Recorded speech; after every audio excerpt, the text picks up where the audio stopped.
We're here. We're live. How's everybody doing? Welcome. I am alive. It's good to be here. Man, I have been so sick these last 10 days. It has not been funny, but I have missed you guys every Tuesday and Friday. I've been sad I couldn't come on and talk with you. Oh, man. How's everybody doing? How is everybody doing? Another live with Craver. Iron Raider, yo, what's up, Iron Raider? Jordan, good to see you, man. Christopher's here. Christopher says, hope everyone is doing well. So much news lately. It's been hard to keep track, Sensei. Hope you're feeling better. Yeah, man. Thank you so much. It's been bad. I got my wife sick. And so my wife has been really sick. And she's been going to work sick, which I don't, I was just call in sick. And she likes the people she works with. Let's see here. Yo, made it. You should talk about Jake Claver and the bets he's making that XRP will hit at least 750 by the end of the year. I didn't see him making a bet about 750 by the end of the year. I'll look into that with you, though.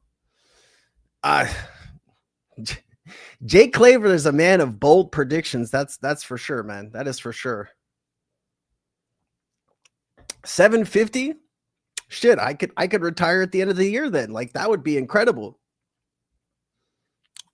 750. I mean, I wonder. Yeah, he's super confident too, right?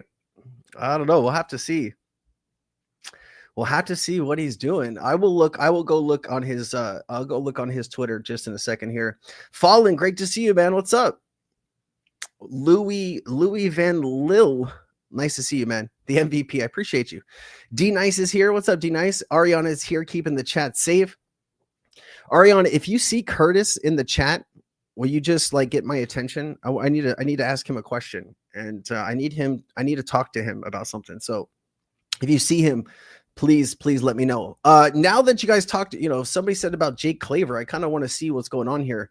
Let's just first check in with the market and see what's going on here. I know we had some big movement since I've kind of been down and out from live streaming. I just didn't have a voice, guys, to be quite frank with you. I didn't have the energy, and my voice was just shot. I wouldn't have been able to get up here and speak for 30 minutes, let alone an hour and a bit. Let's see here. Share the screen. Let's get this up and going. Thank you, Ariana. I appreciate you. All right, so really quickly, Bitcoin here is cooled off a bit, 117,000, still looking juicy. Ethereum's at 3,700. My God, some big moves are be going with Ethereum, guys. It's crazy because I remember we were talking about Ethereum like before all of this bull market got started, and I don't know if this was late 23 or early 24. Somebody was asking me where did I think Ethereum was going to end up at the end of the bull market, and I still think Ethereum will be at $8,000 or $10,000 by the end of the market. So it's good to see it coming back. But it was kind of dead for a while there. XRP's at $3.14. We're down about 8.24%. And man, I looked into all the stuff around Chris Larsen selling XRP, and I actually made a video about it. The video will come out this weekend sometime, but I can talk with you guys about that some. BNB sitting here at 779, up 6.25%. Solana's up as well. Solana's almost back to 200. That's good to see. Cardano 81 cents. Tron, you see Justin's son at NASDAQ this morning ringing the bell or whatever? That was interesting. Sui's at $3.97, up 5%. So, some stuff is up, some stuff is not. This is kind of after we get a big pump and a big run up, it's expected that things cool off a bit. So this was definitely expected. But let me do this. I kind of want to see what's up, Chipper? Chipper here? Oh yeah, Chipper. Good to see you, Chipper. What's up, dude? Chipper, do you know somebody says that Jake Claver made some price prediction by the end of this year for XRP to reach 750? Is that accurate? Here, let's see. Jake Claver 750.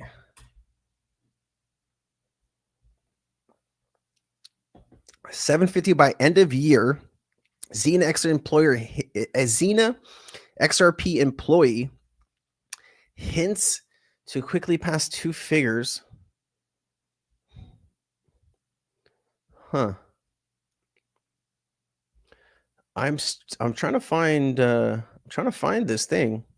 Is it like a short? Because I haven't seen it, man. I've been all over Twitter today.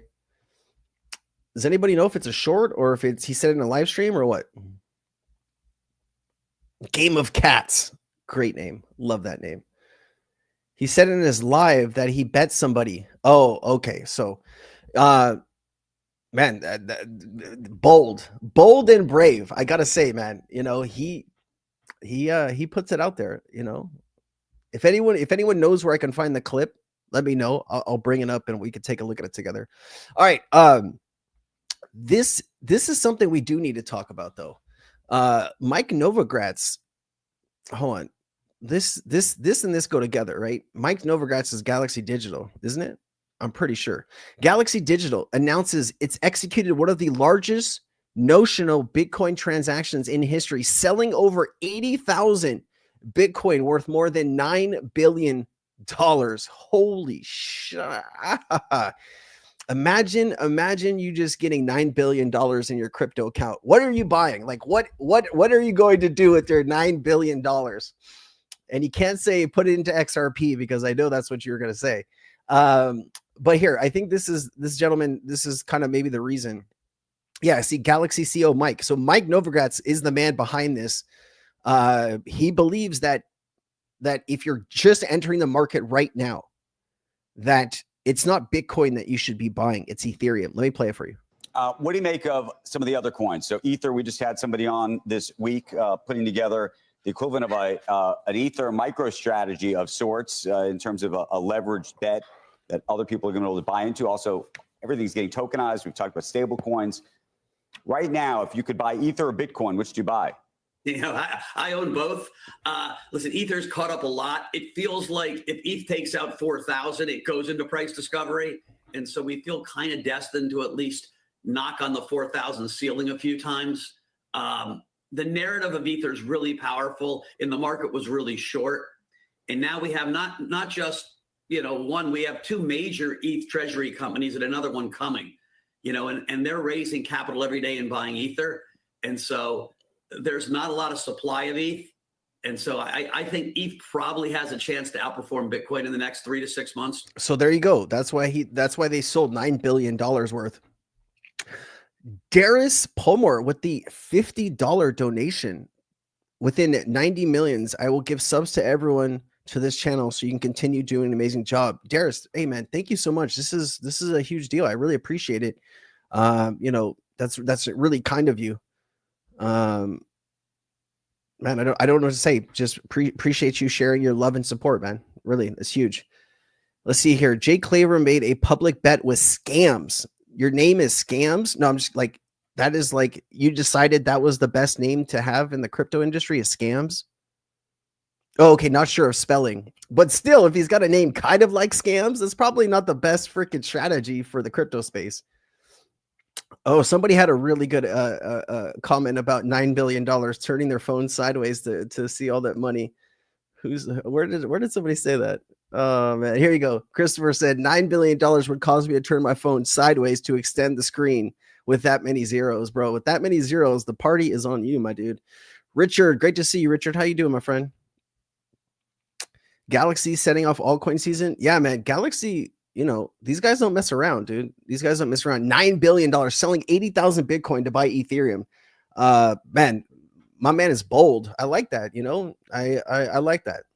He's going against, what everybody else is doing, right? Most of these, like, this is a great example. The CEO of Coinbase, he is out here promoting Bitcoin more than anything else, right? There's hundreds of other assets on Coinbase, but the one thing always Brian Armstrong talks about is Bitcoin. So it's nice to see people kind of going against the grain, doing what they think is best for their company and their portfolio. But let me play this clip here from the CEO of Coinbase. But I think it's clear at this point that, Bitcoin is a better form of money than gold. It is provably scarce, just like gold, but it's more portable and divisible. So you can actually use it. Has higher utility, I would say.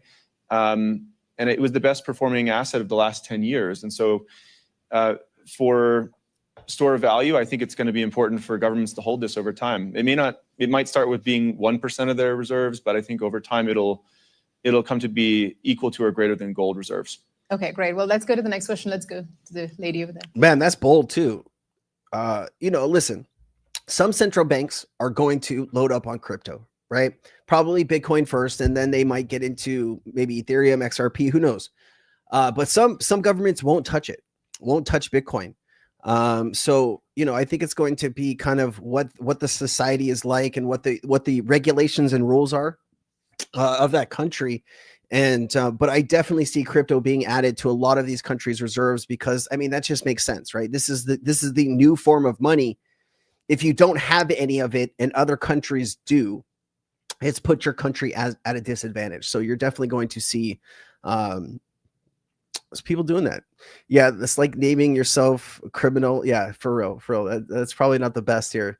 Hey, Sensei, if you offered 100,000 XRP, but you had to live for days out on live out on an island for days, would you choose? Oh, if I had to be on an island with Cynthia Loomis or Elizabeth Warren, oh no, this is simple. This is not even a question. It would be Cynthia Loomis. Our views might be a lot different as far as I don't really agree with her hate towards Ripple and XRP community.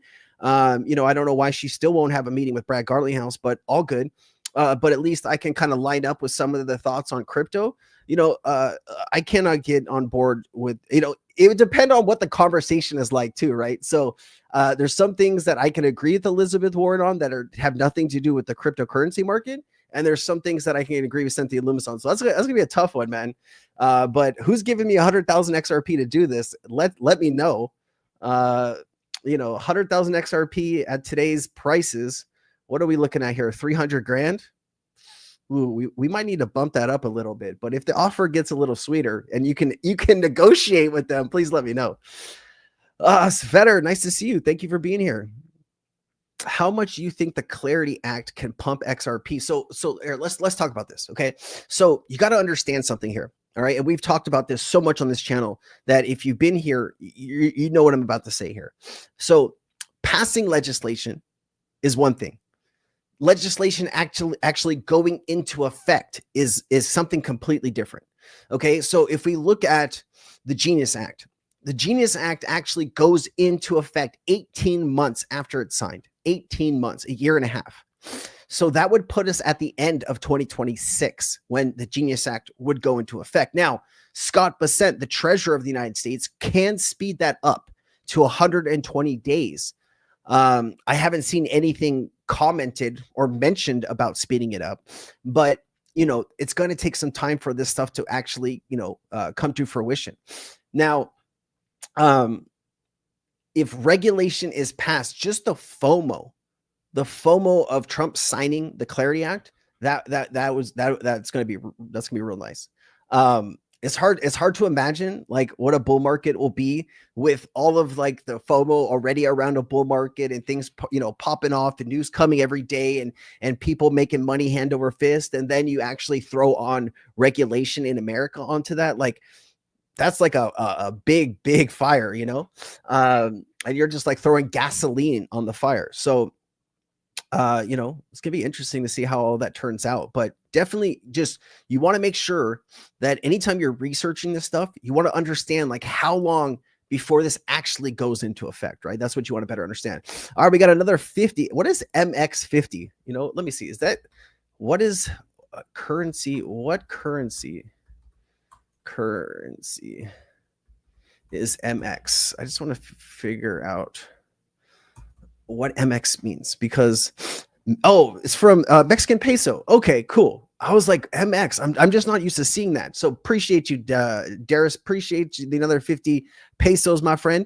What do you think about hate caused by Chris Larsen moving XRP to exchanges? Actually, I researched this. I researched all of this. I saw the frustration from the community. Some people, I think if people really understood how much XRP Chris Larsen has sold, I think people would be even more upset. But the number is not 175 million. That's just like what he sold recently. Chris Larsen has sold over $800 million worth of XRP since inception, and his wife sold XRP too. So you know what? I probably have that data here somewhere, because I tried to make this video like this is a video that I had a lot of trouble making, because you know, my personal opinions sometimes kind of get the better of me. And maybe did I close it because I was just so over the video? I think I closed it because I was so over the video. Hold on. Let me see if I can pull it back up here. History, recently closed windows. All right, I got you. Yeah, I got it right here. All right, let me front load all this stuff really quickly. I'll give you a sneak peek of what my video is going to be out on this weekend about this topic. And since you guys are here with me, I will share it all with you. So let's just understand this better together, okay? I just got to get all these windows in here, because I built a whole video around this.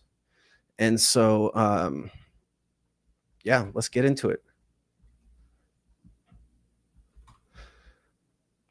I'm probably one of the perfect people to ask about this, because like I really spent hours reading through all of this information, and like I really wanted to understand this. I not only wanted to understand like Chris Larsen's selling, I wanted to understand Ripple. Like Ripple, the company, obviously their job has been to sell XRP into the ecosystem and to get into exchanges. But like Brad Garlinghouse, I looked at Brad Garlinghouse, I looked at Arthur Brito, I looked at David Schwartz, I looked at a lot of different data points on this. So let me just pull this up. All right. So you have to promise, though, if I'm going to share this, you have to still watch the video, right? Because I'm spilling all the secrets here. I'm spilling all the secrets, but you guys are worth it. Okay, let me just bring my head down here.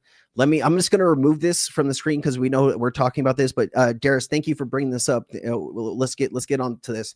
So this was floating around the cryptocurrency space over the last few days. Ripple co-founder dumps XRP at the top.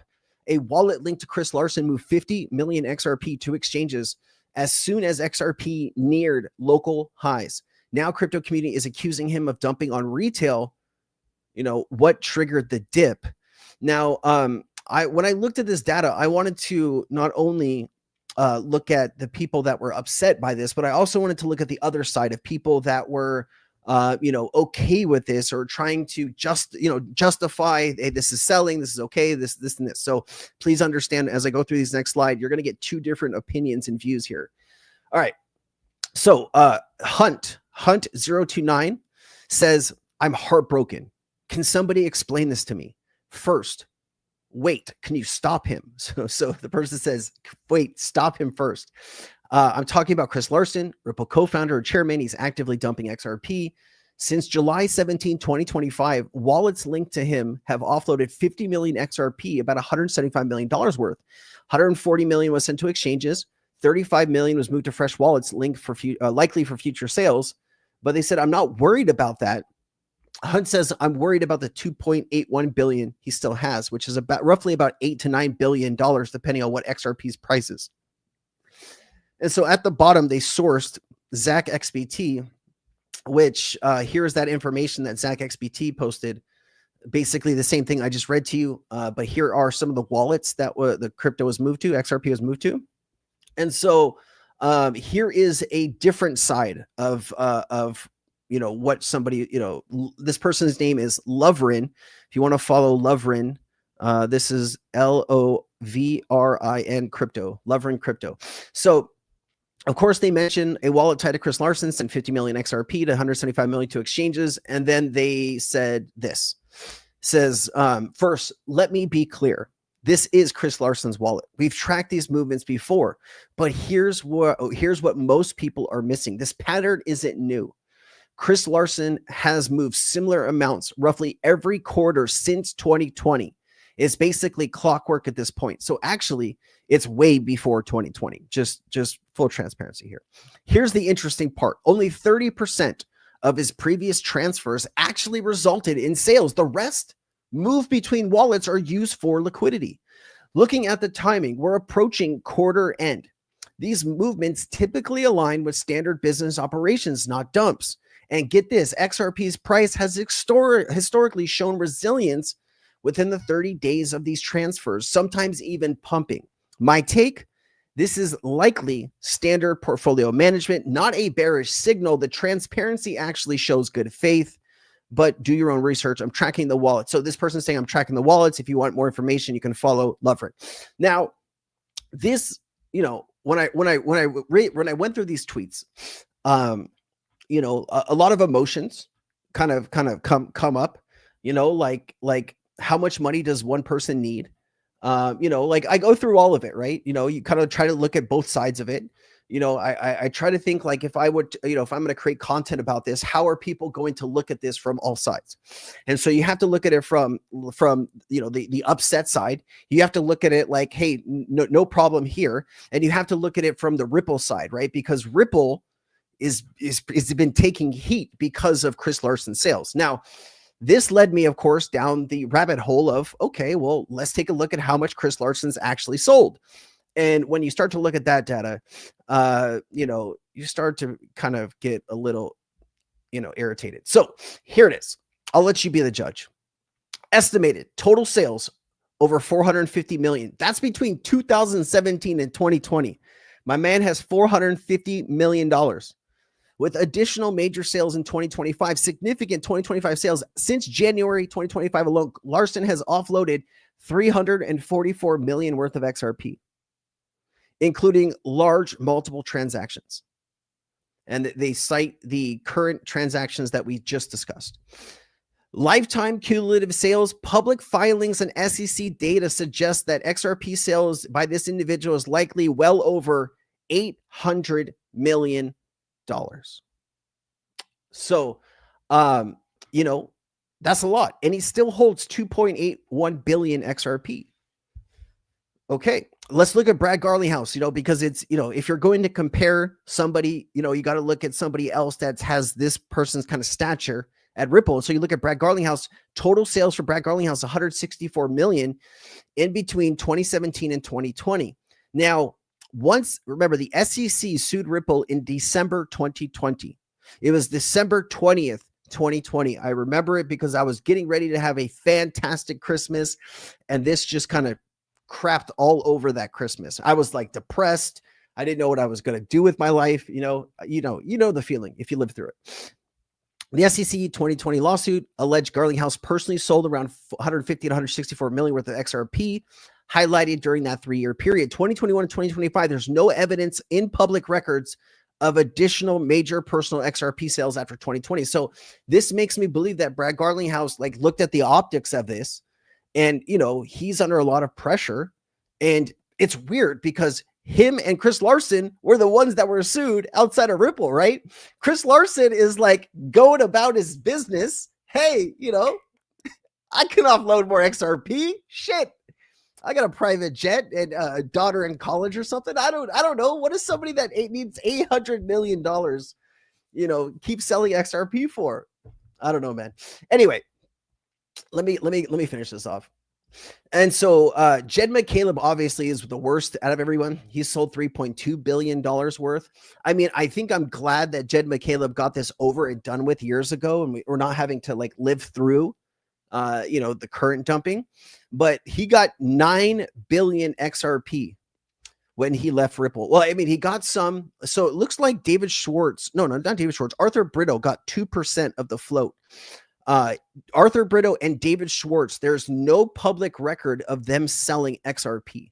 I thought that was really, really cool and unique. You know, David Schwartz doesn't seem like the person that needs, you know, a lot of glamour and glitz. I mean, he was around OG Bitcoin days working on it, right? So this man's probably well off, and he just probably doesn't need to sell it. But you know, he's supposed to have about 26 million XRP. I would imagine he'd have more than that, but that's what the information shows.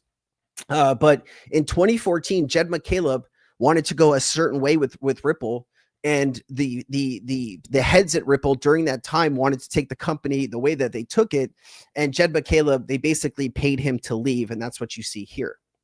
So, you know, this is a tough subject, right? Is $800 million enough? Or, you know, is he going to sell billions more? History says absolutely he's going to sell. He's going to sell more. I don't know. You guys tell me. You know, I'm not able to like I'm just going to scroll down and look at the bottom comments here. So just bear with me. If I missed your comment, just kind of redo it if you want me to read it. Curtis is here. Curtis, can you send me either like a DM on X, or can you send me a DM on Discord? I want to ask you about some stuff. I want to ask you about Epic. I needed to know what you were talking about there, because I looked into some stuff and I was trying to better understand what you were saying. So can you send me a message? I'd like to just ask you a few questions. Appreciate the. Yeah, he still has 10% of his bag though. Chris Larsen has a lot more than 10%. You must be talking about somebody else. Don't forget McCaleb always selling though. I think McCaleb's done though. I think McCaleb's done selling. I mean, he doesn't have any oh shit, look, old school's here. Old school, good to see you. Happy Friday, everybody. What's the consensus on Figma Network upcoming IPO next week? Actually, I don't know. You got to ask the chat there. I don't have any information about that. Please, my people. Are we talking about XRP here? I mean, I'm not losing confidence in Ripple or XRP at all. I mean, you know, we're just talking about my man selling XRP. That, you know, Chris Larsen is always being ridiculed and scrutinized ever since the early days of the lawsuit. Meanwhile, Brad is treated like an OG. Fair enough. Fair enough. I think Brad's the face of the company. We'd see him more. And I don't know. I don't know. I don't know what to tell you. You know, Brad has worked hard on his image over the years. I don't think Chris Larsen cares. You know, but what do I know? You know, I reached out to Ripple to ask them about this, and nobody responds to me. Nobody responds to me anyways at Ripple, but you know, I wasn't surprised. But I even reached out to a Ripple employee to ask, like, you know, about this, and I didn't get anywhere. So let's see here. Let's see the way Road Dog. Sorry, I can't read. It says, well, the way I see it, they can do whatever they want. You're telling me that you are going to buy XRP to never sell it. No, trust me. I hear what you're saying. I hear what you're saying. I just, you know, I'm trying to look at this from both lenses, both sides of the community. It's very difficult to look for both sides. I don't personally care too much, but I get why people are upset. Is that fair? Like, I haven't sold any XRP because of this. I don't think poorly about XRP or Ripple because of this. I just see it's one man's need for, you know, money. Chris Larsen and his wife have also donated a bunch of XRP to charities and schools, you know, tens of millions of dollars worth too. I think he donated like 25 million as an XRP to San Francisco. Hold on. I actually have this data too, because I wanted to pull it all up together. Oh, here it is. Let's see here. Charitable givings. Larsen and his wife donated substantial XRP to philanthropic causes, including $25 million in XRP to the San Francisco State University in 2019. So just to be clear, my man's been donating a lot of money to charity, which has done a lot of good. So how many companies with billionaires in management have a stock price of $3? I don't know, man. That's a very complicated question. Ripple should have waited until 2026 to file for a banking charter. Maybe that would set the hook up soon. I don't know, man. I think you need to get in there and try to get it as soon as possible, because like the more time you wait, the more roadblocks they're going to throw at you. And you're already starting to see roadblocks, right? It was like the National Banking Association, you know, wanted to put a freaking hold on Ripple, and was it National Banking Association? I'll pull it up. Ripple and Circle.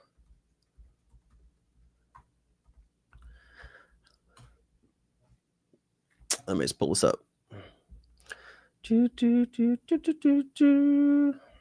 Where is it? There it is. National Bankers Association. America's Credit Unions, American Bankers Association. And then, you know, I've made a lot of content on this too. So, you know, it's nothing new for you guys to know this, right? They're not wanting Ripple and Circle to become banks. I get it, right? When you have a company, Oh my God, I would pay $10,000 to not be sick anymore. Oh, hold on. That's just going to take you to the WAP. Let me, Curtis, let me give you a direct link into Cryptonaires. I think I can do that. Give me 1 second. Hold on.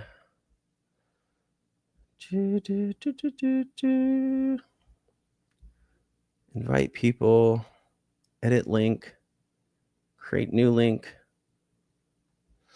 Hold on. Never. I think hopefully this works, Curtis. Hopefully that works. But yeah, man, if you can come in, I want to talk to you. Stupid thought all XRP being sold from big bags goes to circulating supply. Nah, see, like that's never gonna work. Like, listen, I get it. Like, you know, without like I talk about this in the video I made, right? You know, without Ripple, where would XRP be? Like, I even put the question to you, like, would you invest in XRP without Ripple? Right? Would you have invested into XRP if Ripple wasn't doing anything that they were doing? I think that's a solid question that, you know, I don't think I would have.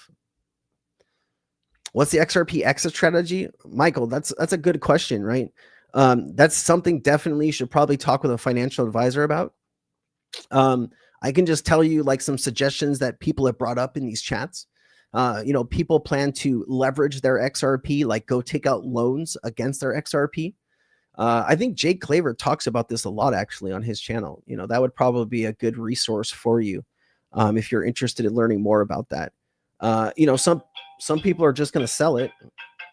You know, some people are just going to sell it, take the cash and run, and some people are going to invest it, right? So you just got to figure out like what strategy suits your life. Like, where are you in life? Do you just need money to get to the end of life? Like, are you, you know, in your golden years, or are you, you know, 20 years old and you have another 60 years to live, right? You just got to figure that out. Let's see here. Larry with the 499. If Chris really thought XRP was going to fail, why would he only sell a relatively small amount? Oh yeah. I don't think he thought XRP was going to fail. I just, we don't really know, right? I don't think I've ever seen him talking about why, but at the end of the day, right? He's been here for the last, what, 13 years building this. You know, is he entitled to take some profit? I mean, like I said, I'm not pissed off about it. Well, he donated to Kamala's campaign because Brad Garlinghouse was donated to Trump's campaign. If you are a blockchain infrastructure company in America, are you going to bet on one horse, or are you going to bet on both sides? I mean, it probably makes sense to bet on both sides, doesn't it? And plus, you know, you got to understand it's the people at the company. They're in the San Francisco Bay Area, right? This is where I come from, San Francisco Bay Area. Things are a little different. And the way people think there is a little different from some other places around the United States. So it's not surprising that he did that, right? A lot of people donated. It was a very stressful election, but we are not going to relive that. Oh, all good, man. All good, Road Dog. I know it's hard to tell sometimes. What wallet do you recommend? I have Tangem, but I'm hesitant. So Andre, I know that like when we bring up wallets to do with like XRP, Ledger is probably one of the most talked about. So is Treasure and Decent. And then also, if you're talking about like a phone app for XRP, the Zaman wallet. Did they change their name? Yeah, it used to be XM, and then now it's called Zaman. That is like, if you look on my phone, it's this blue app right there. Of course, you have like Uber Eats, Amazon, CoinMarketCap, and Telegram, and Perplexity, CVS. It's like, and YouTube. That's like the 8 apps I use every day. I'm in my copper years. I don't even know what copper years means, man. That sounds cool though. So founders can make money. Like, listen, I looked at data, right? I looked at data in that video. I compared Ripple against like Binance and Ethereum, and it's a really good video, man. Like, I spent a lot of time trying to get that going. So please watch that when it comes out this weekend. Kathy Ramos says, what is the best way to store XRP? Cold wallet or hot wallet? That's a great question, Kathy. you know, if you're not going to be actively trading, you know, like your XRP, if you're going to be holding it either like for to the end of the bull market or to the end of like time, you know, moving it to a cold wall is probably the best solution there. Off an exchange, right? Not your keys, not your crypto, but you know, it really matters. Like if you're going to be trading a lot, hard to talk about. Like Oscar Ramos is back. Oscar, what's up, dude? Good to see you, man. Are you gonna greet us with your presence again? We got Jack saying, Oscar Ramos, a sub to your channel. Good stuff, man. Oscar has some like crazy streams, man. I checked him out the other, like last week. He had like 9,000 people in his stream. It's crazy. Is Wormhole an important project? It sounds like it, but not many people talk about it. John OS, we actually, I did a video recently about Wormhole. Hold on. I'm still trying to get over this sickness. Okay. In simple, hold on. In simple terms, tell me why.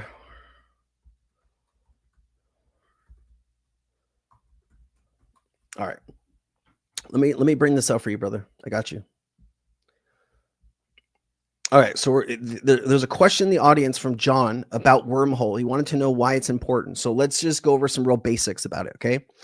Wormhole is important to the XRP ledger because it lets assets like XRP and tokens move easily between the XRP ledger and 35 major blockchains, including Ethereum, Solana, Avalanche, without losing the original features. In simple terms, cross-chain movement, Wormhole acts like a bridge, allowing tokens on the XRP ledger to be sent and used on other blockchains, and vice versa. This means XRPL users aren't limited to just one blockchain or ecosystem. It talks about use cases with Wormhole. Developers and institutions can build apps and financial products that work across different networks for things like payments, decentralized finance, and tokenized real-world assets like real estate or bonds. And talking about early adoption, this multi-chain connection makes XRPL more attractive to businesses, banks, and investors looking for flexible and compliant blockchain solutions. It supports faster transfers, lower costs, and broader access, helping the XRP ledger compete with big names like Ethereum and Solana. So that is the simplest way I can explain Wormhole to you. I hope that was helpful to you, John. Guys, give me 1 second. Give me 1 second.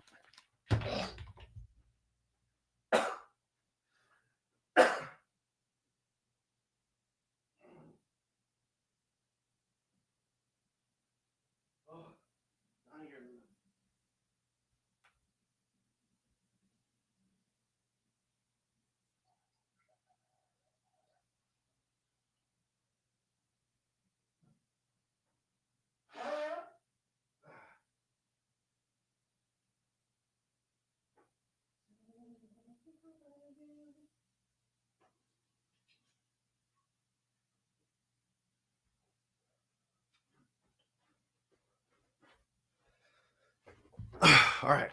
Sorry, I was struggling there. I needed to turn the air on. Mori Sensei, I have quit crypto, sort of sleeping on my crypto. I've decided not to buy any more crypto for the next 10 years. Not selling my purchase coins of XRP, HBAR, ADA, Quant, XCN, XDC, and Sol. Hey, sometimes you just got to make a decision and go with it, you know? That would be really tough for someone like myself, you know, not being engaged with what's happening. But I get it. You know, you come back in 10 years and you see how much you got. I totally understand that, and I respect that. It depends how much crypto you have, right? You know, you mentioned a lot of like really, you know, top A blockchains with a lot of utility. So even if one or two of those are even remotely successful, I think you're going to be doing pretty well.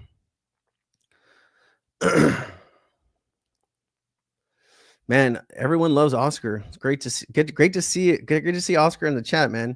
Oscar, you gonna come? You want to come up here again? I'll invite you. If you keep XRP in exchange, here's a question: if you keep XRP on an exchange, and the exchange takes your assets, they will give you the cash equivalent, or is this a taxable event? After all, you didn't activate the transactions. I think that's a very complicated question. And like the only person that could probably answer that is either like a tax attorney that deals with this stuff or somebody with some kind of degree that, I have no idea, brother. I have no clue.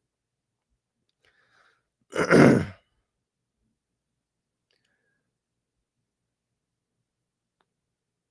quite low. Might buy some more. Wormhole. Let's take a look at Wormhole, man.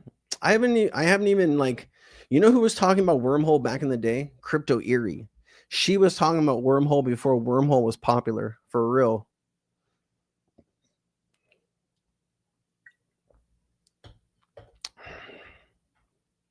$0.08 right now, 391 million. Oh shit, excuse me. 391 million market cap, about 8 cents. It's up 40% this month. But it's down for the year though. This was at 43 cents at the end of 2024. Dennis, I will donate just because we need a video collaboration between Oscar and Sensei, please. That's a great idea, man. That is a great idea. I will get Oscar on a video. That'd be really cool, man. Man, if Oscar invites me, I will definitely join, dude. I would definitely join. All right, let's do this. Let's jump back in a little bit of news here. All right. Looks like $2.5 trillion Citibank predicts Bitcoin will reach 199,000 this year. I wonder why they didn't say 200,000. That's such a random number, right? It's like, I think it'll reach $199,941, like so strange. Let's see here. What is this? CNBC anchors make fun of Elon Musk and Tesla for selling Bitcoin. I don't think I need to play that. Only this part of the, so only 0.01% of the world's population owns more than one Bitcoin. Man, like I get the excitement around Bitcoin, but like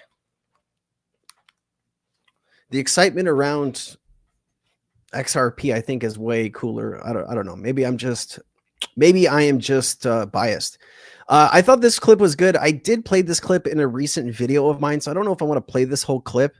Maybe I'll play like a minute and a bit of it. They're talking. So this clip is if the Solana spot ETF and the XRP spot ETF were approved on the same day, which would have more?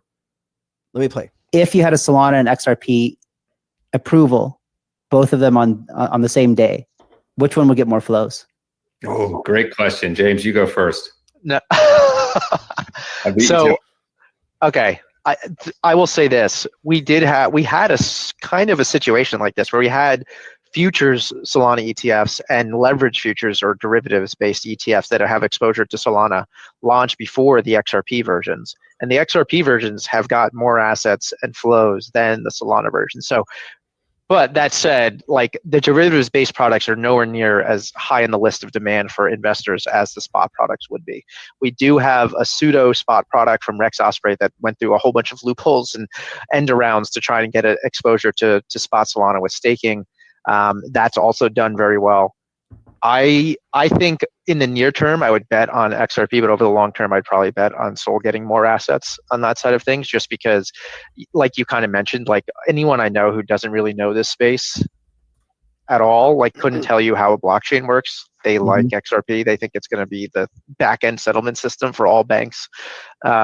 So, yeah. We don't think it's going to be the back-end settlement for all banks, but like, I think that he mischaracterizes most of the XRP community and why we like XRP, but it's okay. Yeah, I think there's just a lot of retail out there. If you go on TikTok or any of these other things in social media platforms, they're talking about XRP and Ripple more so than pretty much anything else. So they have like a really good ground game. Go on Reddit. It's the same thing. Like the ground game is unreal. He's talking about you guys. You know that, right? He's talking about how amazing the XRP army is. So yeah, I guess I would say that, but I don't know. It's you're completely guessing at that point. But from an institutional point of view, from my experience in talking to people in this space and people just tangentially interested in what's going on, there seems to be a lot more serious people looking at Solana. That's not to say there's no serious people looking at Ripple or XRP, but definitely. The interesting part about all of this is like when I played this clip in a video I made, I looked up the data on Solana volume. Like 90% of volume on Solana is meme coins. How are you talking to institutional buyers and they're like, oh yeah, Solana is the future, right? Like it is the meme coin capital of the crypto industry. How, like, I think, we're going to look back on 2024 and 2025, and we're going to get the actual data on how much money has been lost for retail investors for meme coins on Solana. And I think the numbers are going to be staggering. In my personal opinion, if Solana wasn't there, right, maybe the meme coin craze wouldn't have been so crazy. And maybe, like, listen, there's probably a few hundred people or a few thousand people that made millions of dollars, but there are hundreds of thousands or millions of other people who didn't, right? Who lost money. And so, like, you're moving wealth to a very select few of people, insiders and people with large channels, and the rest of the people are getting effed.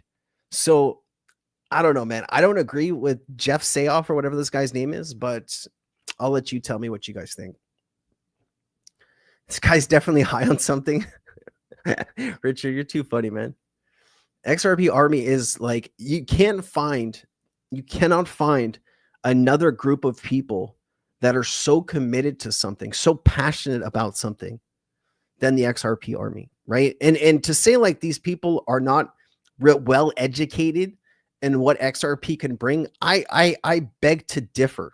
I beg to differ. I think the people that watch the content, my content especially, and leave comments, those people 100% know what they're talking about. In fact, some people in the comments actually know more than I do, right? So like, I just don't agree with this guy's thought process about the XRP community versus Solana, but it's all good, man. It's all good.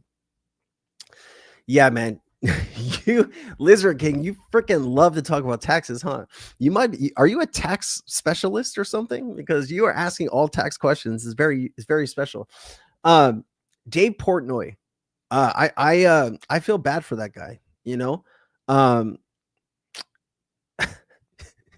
he even said like it's not somebody he talks to a lot, right? So it's not somebody you call for, hey man, I'm thinking about looking at this crypto project. What do you think? Like, it's not somebody that you're relying on to give you solid information. It's some guy that told you to buy XRP is the guy saying that XRP is done because of Circle becoming a bank. Like, what? That was a pretty big screw up. But like, Dave Portnoy is not too far off on where like he bought XRP and where he sold it. Like, he could get back into it. XRP was at like $3. Like, it goes between $3 and $3.15.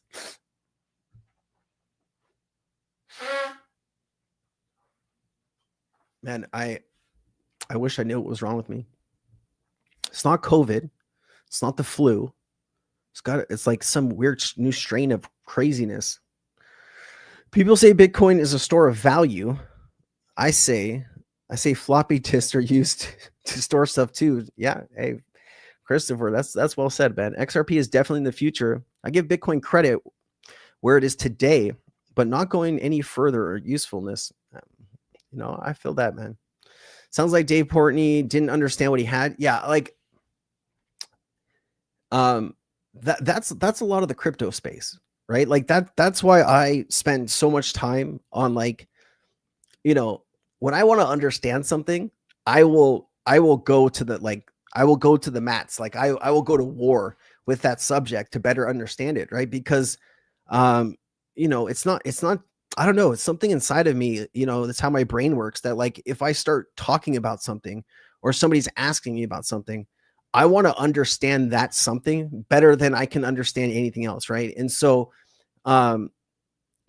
most of my day, it just is I'm on the computer, using AI now to just research, look at stuff, look at data, and it's I think my skills as a researcher have just grown tremendously over the last few years because I kind of know where to find stuff. I know what to look for. I know what to ask. And you can really arm yourself with information these days. It's just crazy, man. But Dave Portnoy didn't know what he had, and I still don't think he knows what XRP does or what. It sounds like he just wanted to buy to make some money, which I get, but he doesn't have a long-term picture of it. And maybe that'll change, dude. Maybe that'll change. Embrace taxes. Yeah. If you're paying more in taxes, it also means you're earning more overall. That's true, man. That is true. That is very true. Oh, dude, like, hey, you gotta watch out about this. You gotta watch out about this. Like, I've been talking with somebody in my community recently about Zebec, and I feel like there's a lot more questions that we have about the team and the actual real connections. They announce stuff all the time, right? But you know what? It's very difficult to find. Like they announce stuff like, oh, we're working with Ripple, we're working with Algorand, we're working with this, right? And it's always like Zebec announcing stuff, but you don't have the thing that they're announcing, like the company that they're working with is not putting out the same news and information. And I don't know, man, it's the more stuff I see on that, I just feel like stuff's getting fishy pretty quick. I don't know, man. Yeah, Richard. Well, I wasn't going to point you out, but if you want to take the credit, here, Richard shared a video about Zebec with me. I'll share it with you. I haven't been able to watch this full video today because it's like 45 minutes long. But this person is doing some research about Zebec. I know, bro. I know, like Zach Rector has like built this whole thing around Zebec, and listen, when Zach first started talking about it to where it is right now, if you listen to Zach, you made a whole lot of money. Let's be clear about that. But like, there are some questions that I start having when it comes to Zebec, and it doesn't feel good, right? It doesn't feel good. Like, here, let me show you an example of what we're talking about here. So here, let's do this together, okay? Let's see if we can resolve this together here. All right, so let's pull up Zebec's Twitter account here. All right, you're with me, Zebec. All right, so Zebec often announces things. Okay. Hold on. Where is a good example of this? Algorand. Big news. Zebec is integrating Algorand. It is from the Algorand Foundation. Let's see. And it's card payroll products. Let me see here. Has there been any official confirmation about Zebec and Algorand's partnership from Algorand? Let me see here.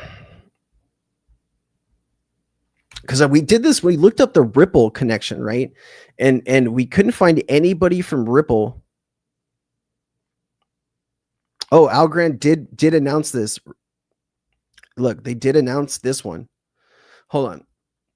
Has Ripple confirmed Zebec partnership?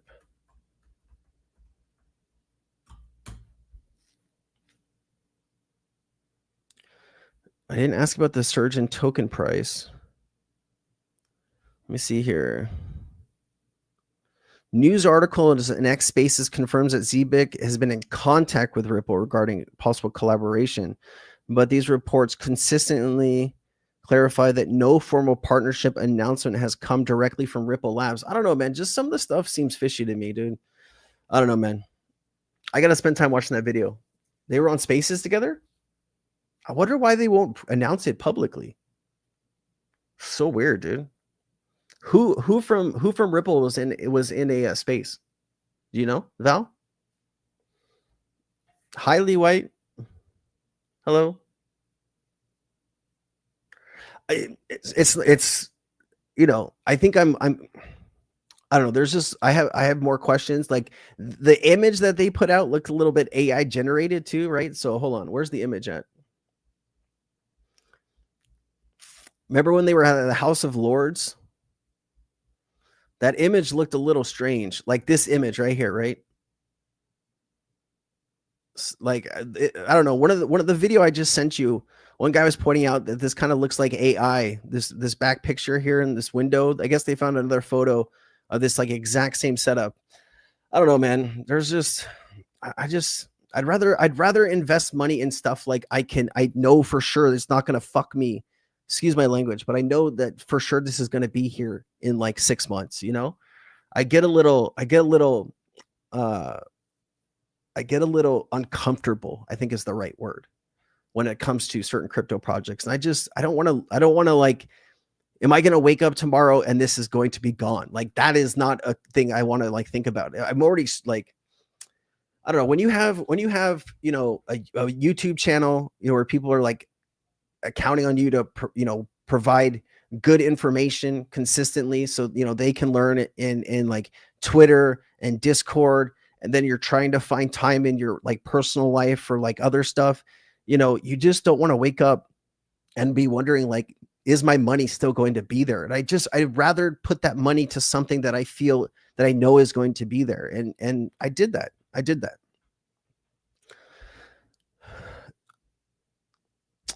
Mark Lane says, I was a Zebec army and I feel the same way. I've sold all mine now.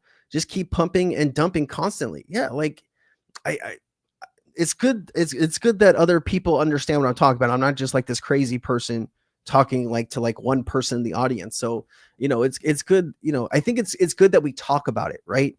It's good that we get it out and we explain our reasoning, because it might help people look at certain things differently, right? It might help people in the future look at something and question it more, which we need to be doing. And I think that's powerful, right? Even if Zebec goes on to like do everything that they said they're going to do and people make a ton of money, that's awesome, man. I love seeing people be successful in the crypto industry, but we still have questions, and some of the answers aren't very, very good. And like, I've even had people in my community that have gone into their Telegram to ask questions and they get banned from the Telegram. I just don't, you know, that's something that just doesn't feel good to me. Anyway. Yeah, like that's what we were talking about. But Val said that they were on a space together. I'll have to look for that space.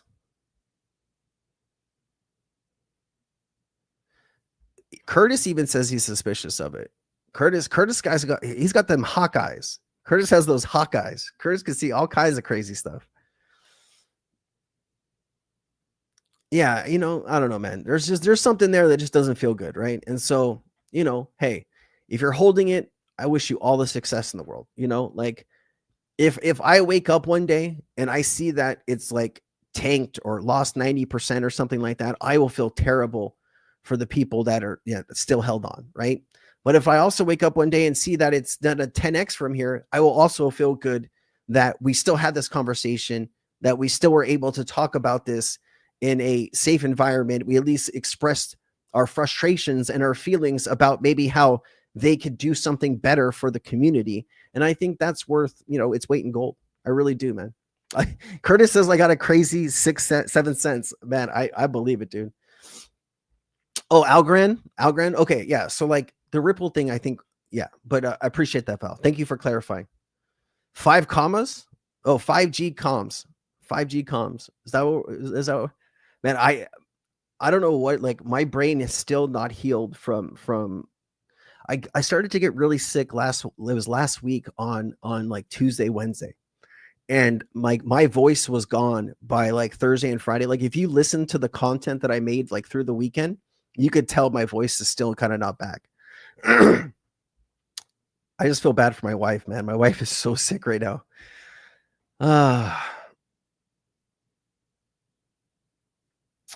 We talking about XRP, Charles? Charles Mink says, Ariana, it's hard to believe that people have owned this for 10 years. I still believe in it, and I'm holding 5,000 XRP. I would argue that XRP looks much better in 2025 than it did back in 2024, 2023. Like, I think the EVM sidechain is something that people are underestimating the impact of that. I think the spot ETFs, people are underestimating how big of an impact that can be. I think people are underestimating how much XRP is actually still left on exchanges that is not already purchased or in somebody's wallet. right? I think there's all of these things that are coming together that are going to hit at one time. And maybe that's what Jake is talking about with he thinks XRP could be $750 by the end of the year. Like that would be insane. Like that would fill my heart with such joy to know that I've worked on something so hard. I've never worked on something this hard in my life. And if we can get to a place where people have financial freedom because maybe something that I did and helped out to give them the information to learn more about this thing, I think like I could probably die happy at that point, because that would be incredible, man. Raz, what's up, Raz? How you doing? I still believe the ship in BG123 pictures is Zebec ship. So I believe Zebec has a big part of the future research. Interesting. Okay, man. All right. So we got some Zebec bulls in the chat, and we got some Zebec bears in the chat. I love it. It's good, man. Bears are real. Yeah, somebody was talking about that earlier, Curtis. That Jake bet some guy named Scams. Is that the guy's name? Scams? Somebody said his name was Scams. Oh God. But yeah, he said that XRP could be $750 by the end of the year. I do you know what live stream that is? I want to pull it up. Do you know like where in the live stream it is? Because I would love to listen to that.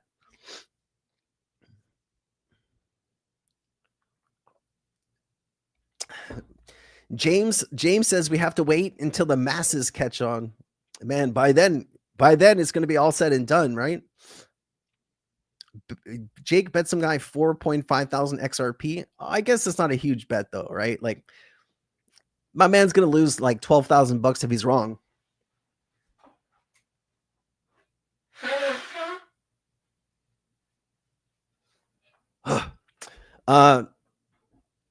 I mean, hey, 4,500 XRP is sometimes people's full bag. So, don't want to lose that.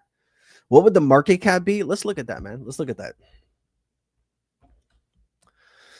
If XRP, hold on. If I woke up tomorrow, here, see, I'm sharing the right screen. Yes. If I woke up tomorrow and the XRP price was $750, what would the market cap need to be to get us there?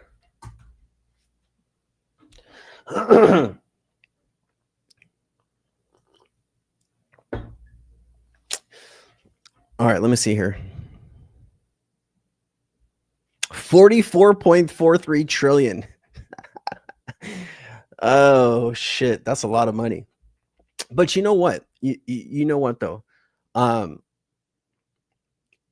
People look at a market cap at 40 trillion dollars and they say, like, listen, my team put out a post yesterday, and it was Jake. It was a post about Jake and something about like his call for $2,000 XRP in 2026. And like a ton of people responded to that post. And a lot of the stuff is like people talking shit, but like a lot of the responses were pretty interesting. And the way people think about market cap is not the way market caps work in the crypto space. I've made several videos on market cap multipliers. Okay. And I think people don't understand that there's not a lot of liquidity in these tokens. And so it's not a 1-for-1 trade. It's not it's not every $1 that you put in, it changes the market cap $1. It changes the market cap hundreds of X, not just 1X, right? And so when I did this research on XRP specifically, and I also looked at Bitcoin, Bitcoin still has a 74X at a $2.5 trillion market cap, right? We looked at this data like, what was this, last week or a week before? If you're interested in what I'm talking about here, let me show you what video this is. This video will explain everything a whole lot better than I can. But here, let me just content. Oh, excuse me, I didn't want to do that. I wanted to do this. Okay, where is it? 60,000, 103,000. This video right here. This video is about market cap multipliers. If you watch this video, or if you have seen this video, you will know what I'm talking about here. Okay.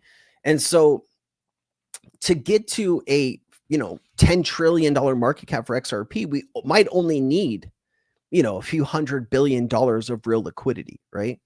And it's very difficult to figure out at what point does it start to become like one for one.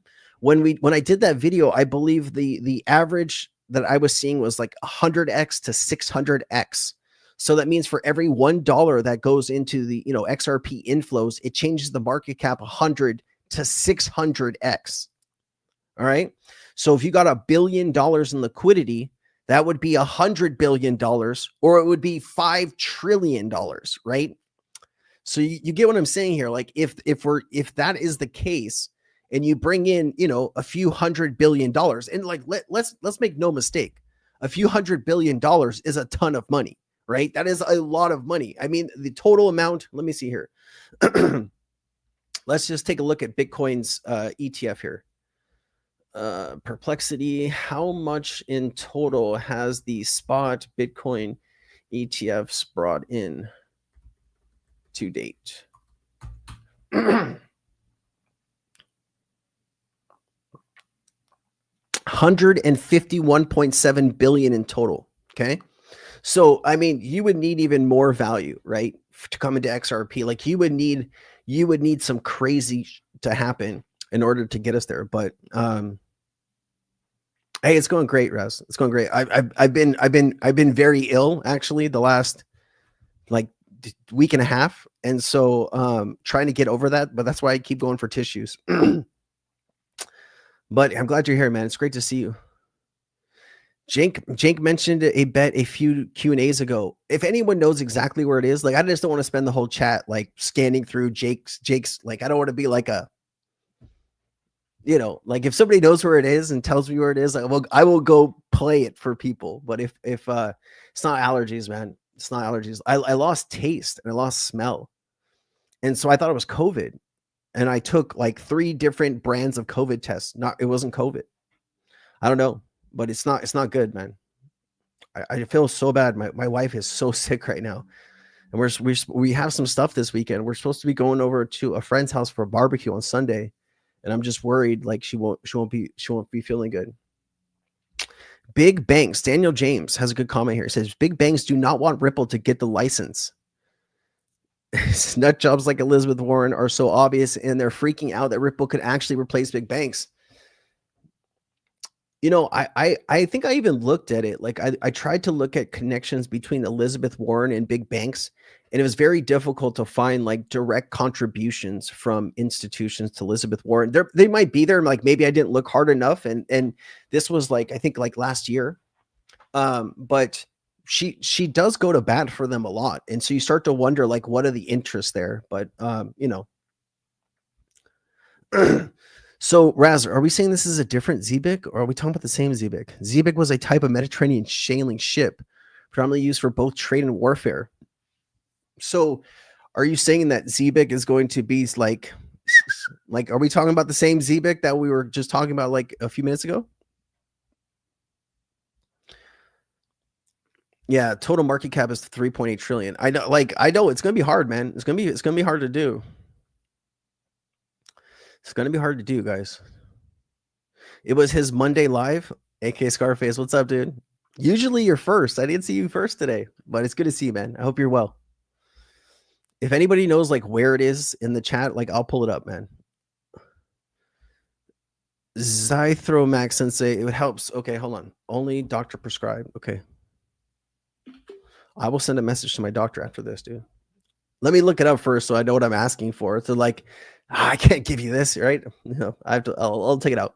Sensei, I'm sure there's a video of it just stated bet scams. That is a terrible name for anybody in the crypto market. That is a terrible, terrible, terrible name. Did he have the guy like live on his show, or was it just like he was talking to somebody in the audience? Man, I think I would take that bet though. Like, that sounds like Scams is going to get a free 4,500 XRP, dude. Which is the best place to buy XRP? Robinhood charges a buy spread of 0.84%, including the XRP price. Okay, so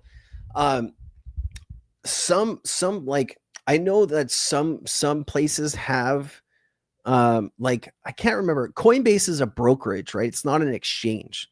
So a difference between a brokerage and exchange here, like an exchange, you're trading against other people, right? Like you're buying, somebody else is selling.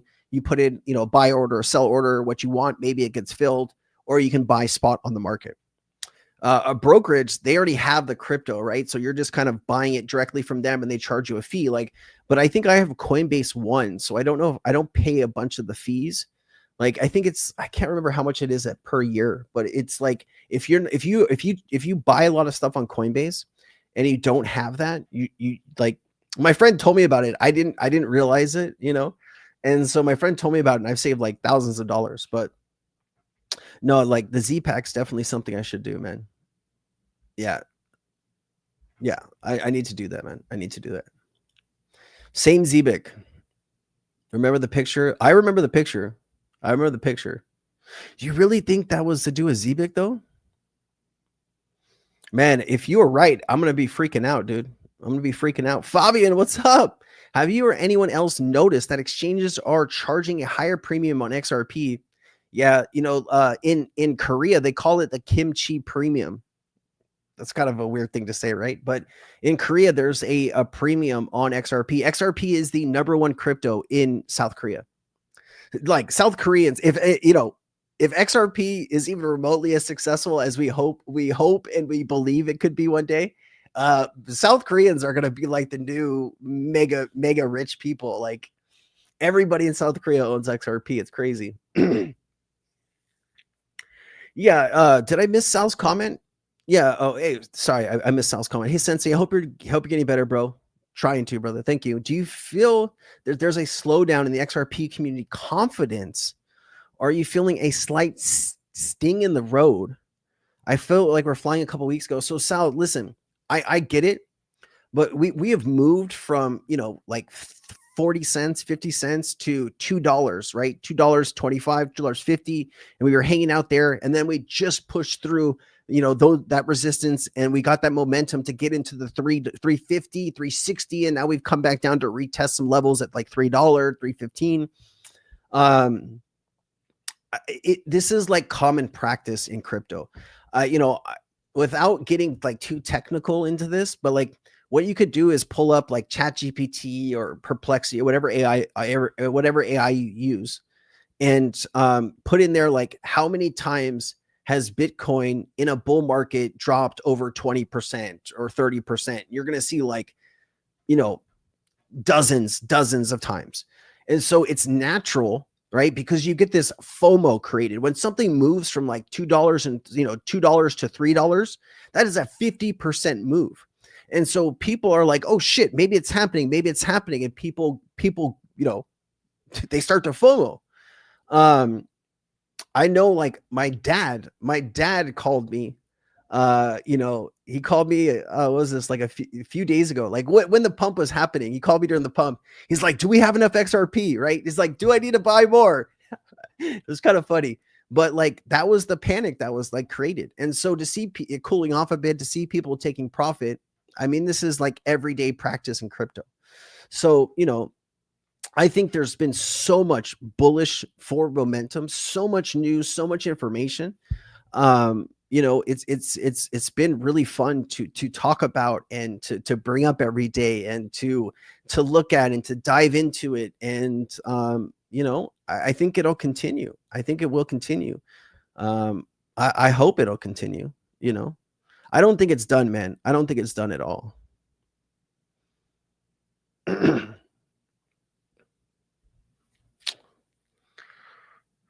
Man, you guys are, I should have got some antibiotics like last week, but man, your grandma's spicy soup, dude, that sounds pretty good. That sounds pretty good. I might be very interested in trying that one day. Let's see here. Operation XRP says if you buy on Coinbase, deposit USD and set a limit buy in an advanced trading section, much better fees. Man, that's a pro tip right there. That's a pro tip right there. Thank you. Some say Ripple has slightly partnered with Zebec. For instance, pay for workers. Garlinghouse has mentioned about being paid as you work. Yeah, but like, I know what you're talking about. I know exactly the clip you're talking about. I don't like. It's hard. I get what you're saying here. I understand. You're talking about streaming payments, right? David Schwartz has talked about this a lot, right? Like if you could, what he mentioned that, if you could be paid, for every hour that you work, for every second that you worked. The reason that people don't get paid more than twice a month is because payroll is very expensive, right? And it's slow.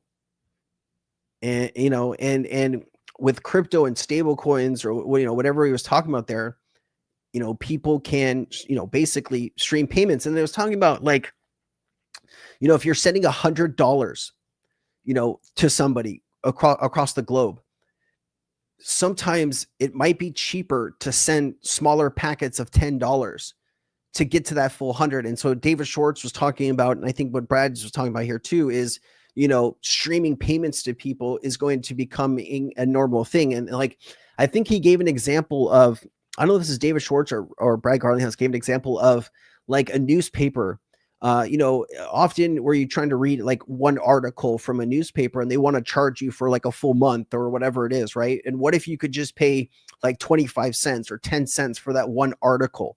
Like this would open up a new revenue source for certain companies and institutions to take those payments. So, man, I don't know. You might be onto something there, but I don't know. Let's see here. Charles Mink says, I have watched Jake Claver.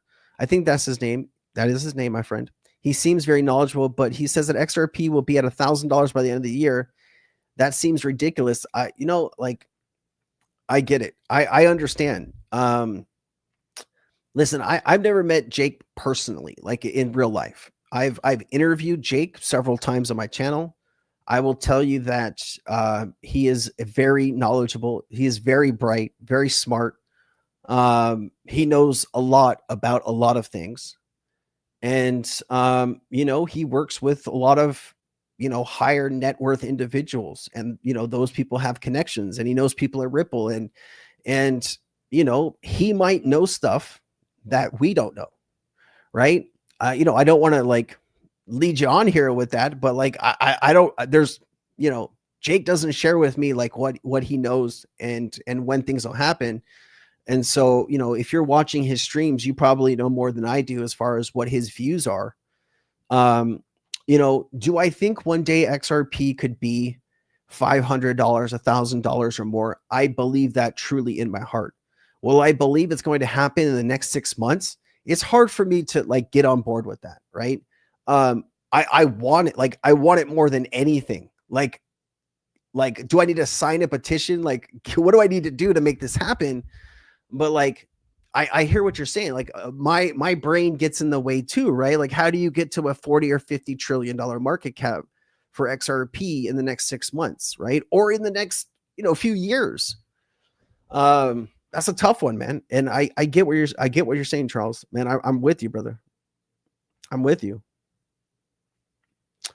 The perfect groups that's got us into XRP, true, or XLM or flash move to XLM. Yeah, I think XLM is also a good buy right now. Like people like, somebody it was Edo Farino. I interviewed Edo maybe a few weeks ago. I had him on the channel, and man, that guy's brilliant too. He's really, really smart. And he tweeted out, like this was like last month or the month before, he tweeted out that he bought $20,000 worth of XLM. And like right after he tweeted that, XLM just went on a tear. And like he knew he had the timing perfectly on that. And I think XLM is still I just bought some more XLM recently. I'm trying to add as much as I can as quickly as I can. But it's a tough one, man.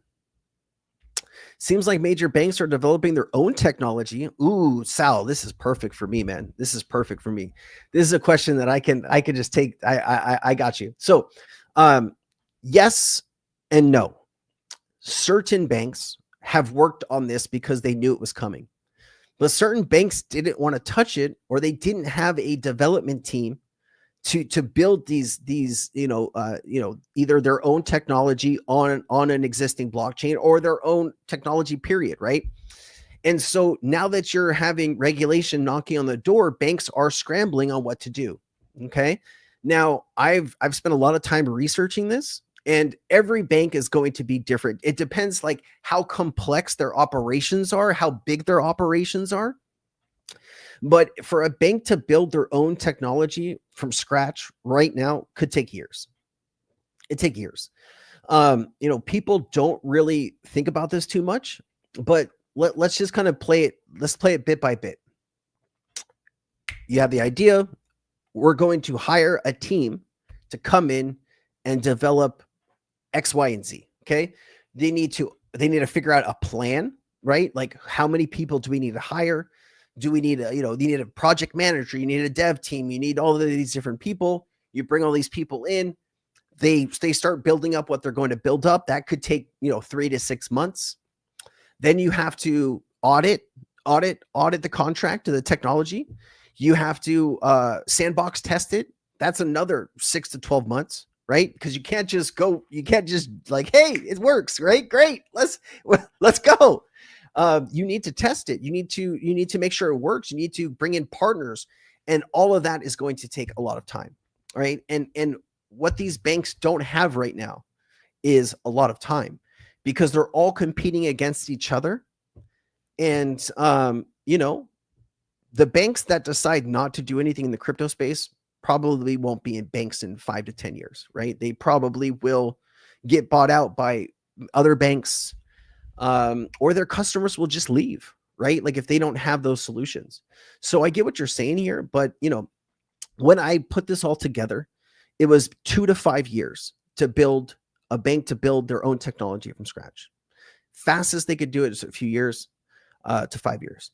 Now, obviously the 5 years is probably the tail end, very complex, and like we're going to make sure it works. We're going to test it for 2 years. But some banks are going to say, I don't want to do all that. I don't want to hire people. I don't want to bring them in. I don't want to have the risk of having our own technology, because if it fails, we could be in some trouble there. So banks are always talking about de-risking. And so some banks are going to choose to go to work, go to Ripple, or go to Circle, go to Fireblocks, and use their technology. And that is what part of the XRP community is banking on, right? Is that Ripple's partnerships with these banks, whether they're bringing assets on chain, right? Custody solutions for stocks, bonds, derivatives, these types of things. That is where a lot of value could lie in the future. And so we'll have to see, man. We'll have to see.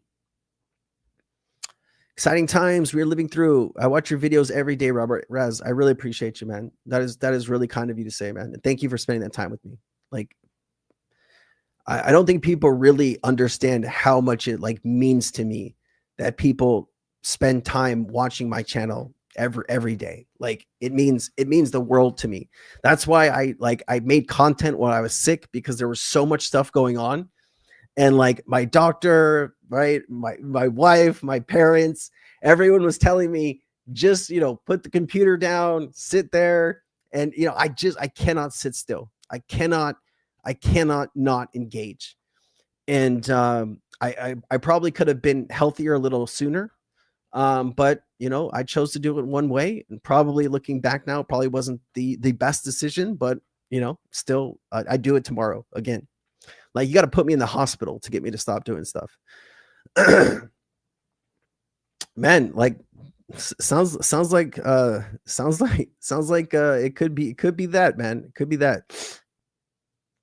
Yeah, there you go. Curtis knows. I mean, if you could like this, like the CIA and all these people, they have things to to induce somebody to start telling you the truth, right? Some truth serum. We need to inject Jake with some truth serum and then just get him on stream and not let him leave, and we'll ask him these tougher questions. But no, man, I'm sure he knows a lot of stuff he can't say, and I'm sure like it's eating him up inside, right? Because like he seems like a person that he goes out of his way to try to help the people around him. And I'm sure it's difficult. Like tell me a bunch of stuff. It's gonna be hard for me to not to tell people, that's why people don't tell me a bunch of like secret stuff, because I'm gonna be like, I would accidentally probably say something. Like my brain sometimes, like my mouth sometimes is working faster than my brain is like, oh, we shouldn't have said that. All right. Oh,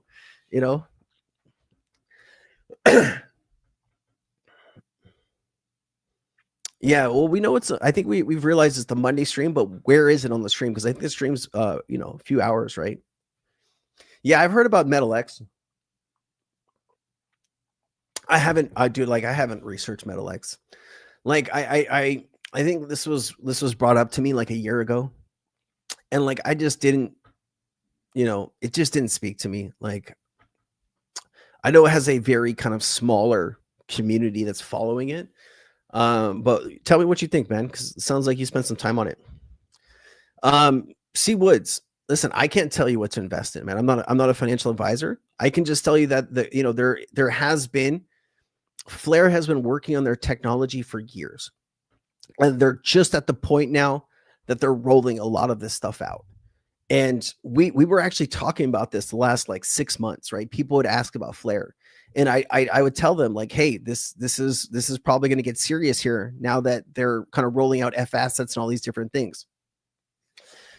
Let me just pull up Flare's market cap and stuff. Hold on.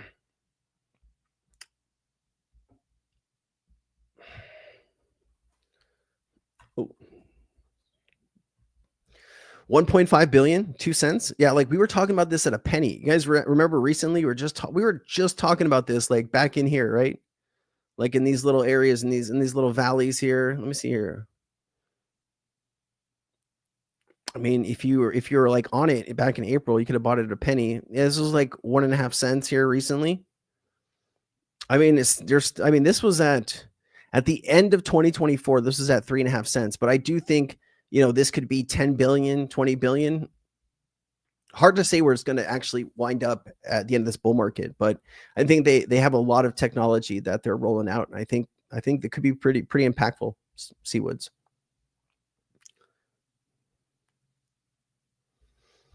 Oh yeah, you're talking about the Japan reverse carry trade. Isn't it unwinding though? Isn't it unwinding? Vadim, good to see you, brother. Sorry, I'm late. Had to work overtime. Vadim, never apologize, man, for being late. I appreciate you being here at all, man. Thank you so much. Should we short the market? I think that's a strategy that some people have, like when they believe the market is going to come to an end. Like if you know what you're doing, obviously, that could be a good strategy for you if you have the technical know-how to do all that. I think that billions of dollars are lost every day in the crypto market. Well, not every day, but you know what I mean? Like billions of dollars is lost all the time in the crypto market because people think that they can short or long the market. They have the perfect timing, right? I think people don't realize that, the reason, sometimes the stuff doesn't work in the stock market is because you're trading against algorithms and supercomputers. I mean, you're trading against the same thing in the crypto market. I hate to break it to you. So, if you have enough of a position to do that, right, more power to you. If you don't, you might want to research that and understand the risks before you do jump off that cliff. There's probably some really smart financial advisors and people in the financial space that can talk with you and educate you about the risks, right? You could lose everything too, right? If you're not careful. So just be careful, make sure you know what you're doing. talk with the people that you need to talk with, and good luck to you, man. Are you serious? That's not real, is it? They misspelled his birth certificate, so his name is Jacked Claver. I don't know if I believe that, man. Yeah, like you have to I have to be unconscious for me to not show up, because there's nothing else to do. Like, this is my life. People get up every day, they have breakfast, they put themselves together and they go to work, right? I get up every day, I put myself together and I go to my couch or I go to my desk and I get on my computer and what am I looking at today? What's going on in the crypto market? What's going on with XRP? Right? Oh, there's a new partnership. Okay, let's take a look at this partnership. What is there any other information before this partnership I can look at, right? What is going to happen here in the future with this, right? Like, you start to put all these puzzle pieces together, and it's a rush, right? For some of us. It's a lot of fun, man. Oh, I know, man. I know. Ah, let's see, where are we at here? Where are we at? Hold on, let me look. Oh man. 99,037. 99,037 is where we are currently at right now.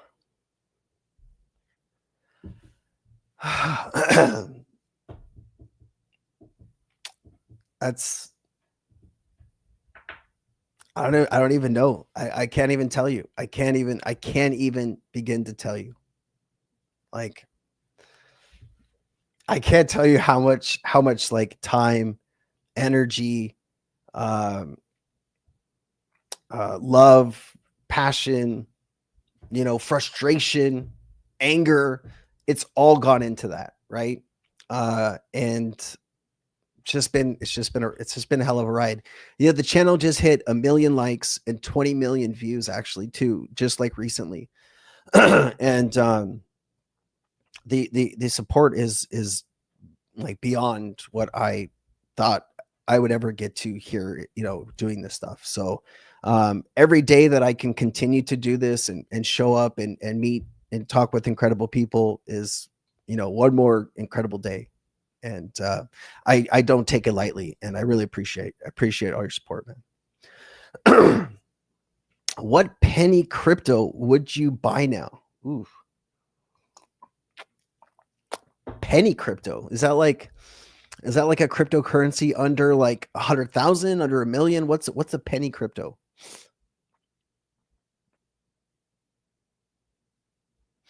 Does anybody follow XRP YouTube live stream Forex Education Live? I don't know. Is it any good? Should we be following it? Are you holding any DeFi projects? You know what? I bought a project recently that I shared in Cryptonaires. Let me see here. All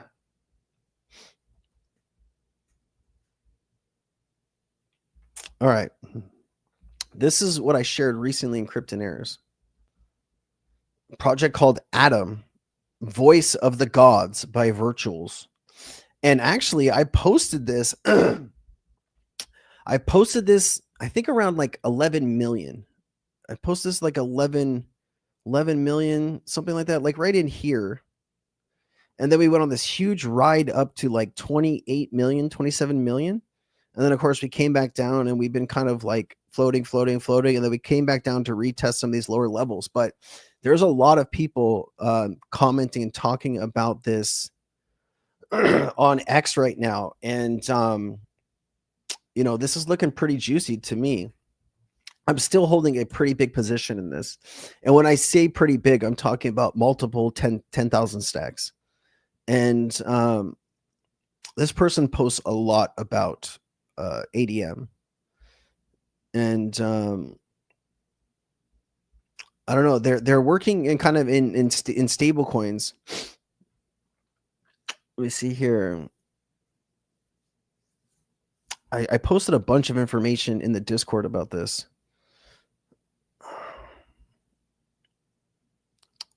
Let me see. Yeah, this is the person that's behind it, CEO and co-founder of Centaura, X Trident, Coinbase, HSBC, Barclays, and UBS. So like, there's a pretty serious hitter behind this, right? Pretty serious hitter. And this is what I've bought just recently, like in the last maybe week. Let me see if there's any. Let's see if there's any current posts here. This thing just took off. We were talking about like recently. We're talking about like base projects. Base just launched their new app, and they're getting a lot of eyes right now. And so, I was talking in Cryptonaires, to be paying attention to base projects because that's where a lot of liquidity is right now.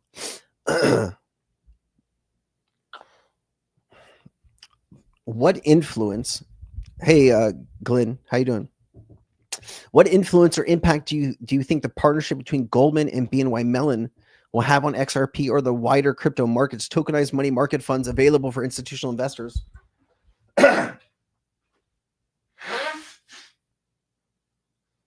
Excuse me. I think. Hold on, let's look how much money is in these funds. Hold on. How much value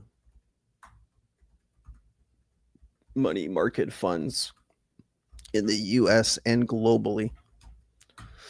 I want to just look at exact data. I don't want to just tell you like one thing or another. Okay. As of July 2025, approximately $7 trillion is held in money market funds just in the United States alone. Let's see here. US represents the largest single market for money market funds. Major markets also exist in Europe, China, and other developed economies. The global total is estimated to be well over 10 trillion. So you're asking me like what I think. I think that this value is going to be coming on chain over the next 5 to 10 years.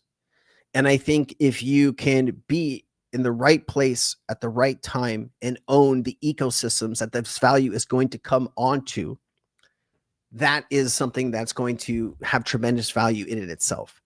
So like Ondo, I think has been working right in with Buildle and tokenizing money markets funds. I think they had the first like $1 billion brought on chain.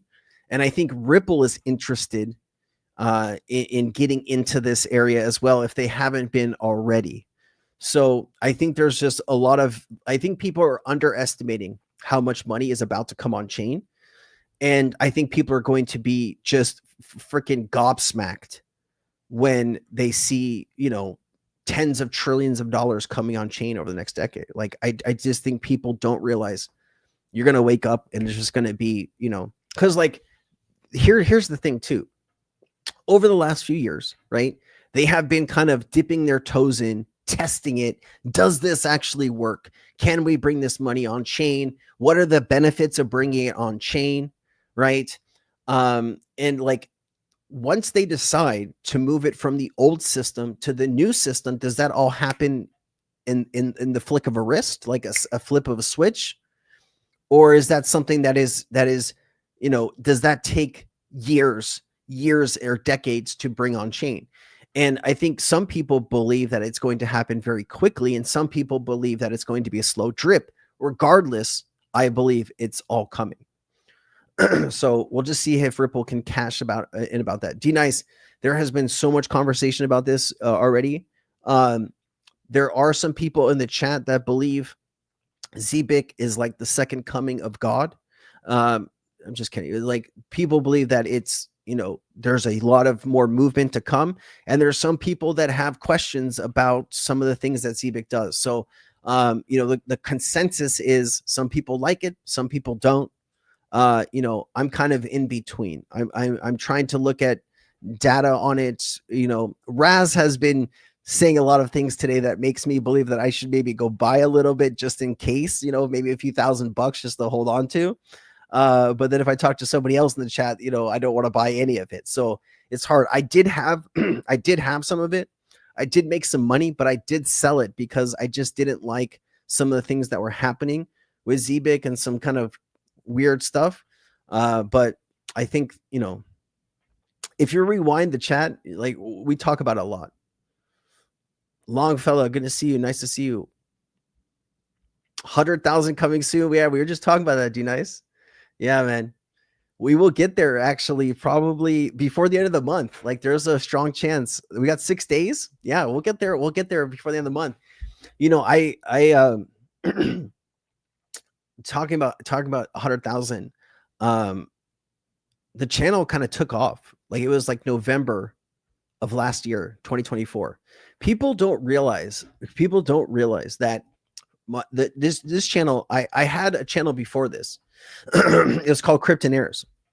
And I would interview a lot of like newer projects, a lot of DeFi, a lot of people trying to new ideas. And I interviewed hundreds of projects back in 2021, like the last cycle. And I wanted to kind of make a more focused channel on XRP because that's what I was most passionate about.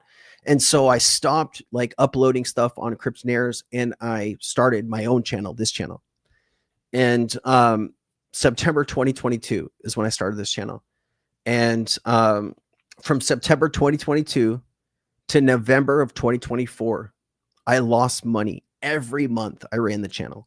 Because people don't realize when you have a channel, like I it's one thing to research content and then to record content, right? But like I don't know how to edit content. I don't know how to like create thumbnails and do all of that stuff. So I have somebody that does that stuff for me, and they do a good job. And I've worked with the same person this whole time. Actually, I've been working the same person for 5 years, something like that. We were friends before.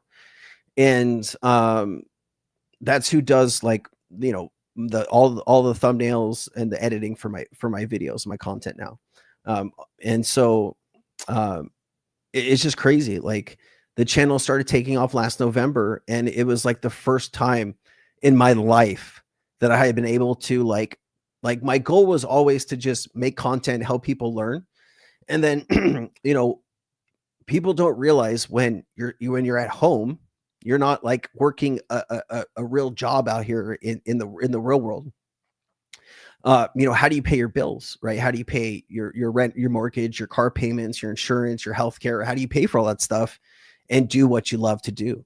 And for years, I wasn't able to do that. And just recently, I have been able to do that. And I can tell you, I sleep better at night. But it also kind of, you put in years of hard work and then it finally pays off, and I could have given up anywhere along the road. Like there was so many opportunities to just give up and go back to doing something else. Right.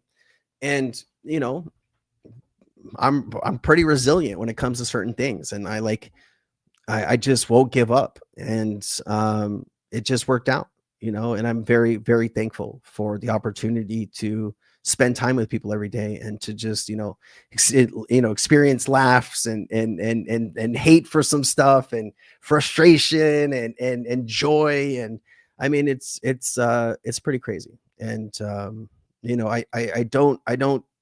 I know that this is a lot of, people put a lot of trust in what I'm saying. And I try to make as best decisions as I can with all the stuff that's coming my way. The crazy thing about crypto is when you talk about a lot of different like newer projects, right? Like if you talk about let's say you talk about 10 new projects a month, okay?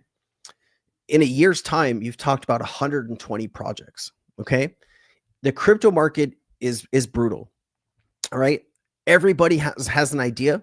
Everybody has technology, but not all of it is not all of it ends up working.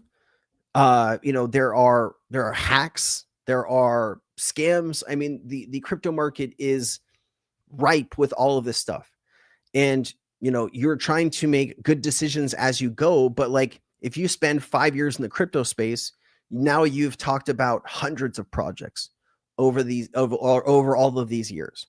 And some of this stuff fails. Some of this stuff rugs. Some of this stuff, the technology isn't working. Some of this stuff, the community ends up leaving, right? some of this stuff, the team does something that the community doesn't like, and then they leave. You know, and so you're trying to balance, like, do I talk about this? Do I not talk about this? And sometimes it works out great, and then sometimes it doesn't.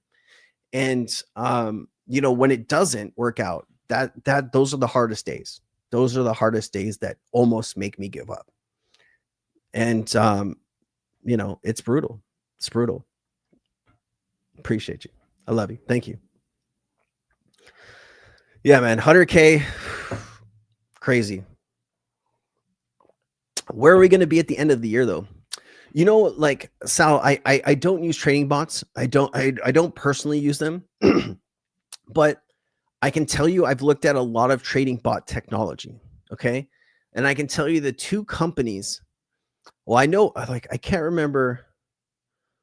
Oh, man, there was a company that I was working with a few years ago, and the guy that ran the company, very, very bright guy. But it just, like, as I went to go speak about it, it left my mind. If I remember, I will bring it back up. But one of the companies I recently was talking to was 3 commas, and I think they probably have the, like, some of, like, the best technology that I've seen for trading bots, but I don't spend a lot of time researching this. So there might be, like, better technology or different technology. I just don't know enough about it. But you know, I take a look at 3 commas and what they have to offer. I think they have some pretty cool stuff. They had, like, the first month, it was like $1 last month. I brought it up here. But man, good luck with all that stuff, dude.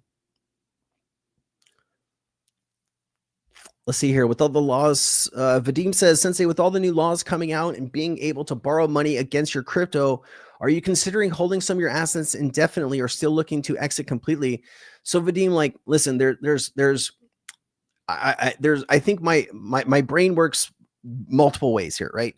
One of them is, you know, we're on this 4-year cycle, right? And no matter how much I want to be on this mega cycle or the super cycle, part of my brain says, you know, come, like, end of this year, that's going to be the top of the market, because that was the top of the market in 2021.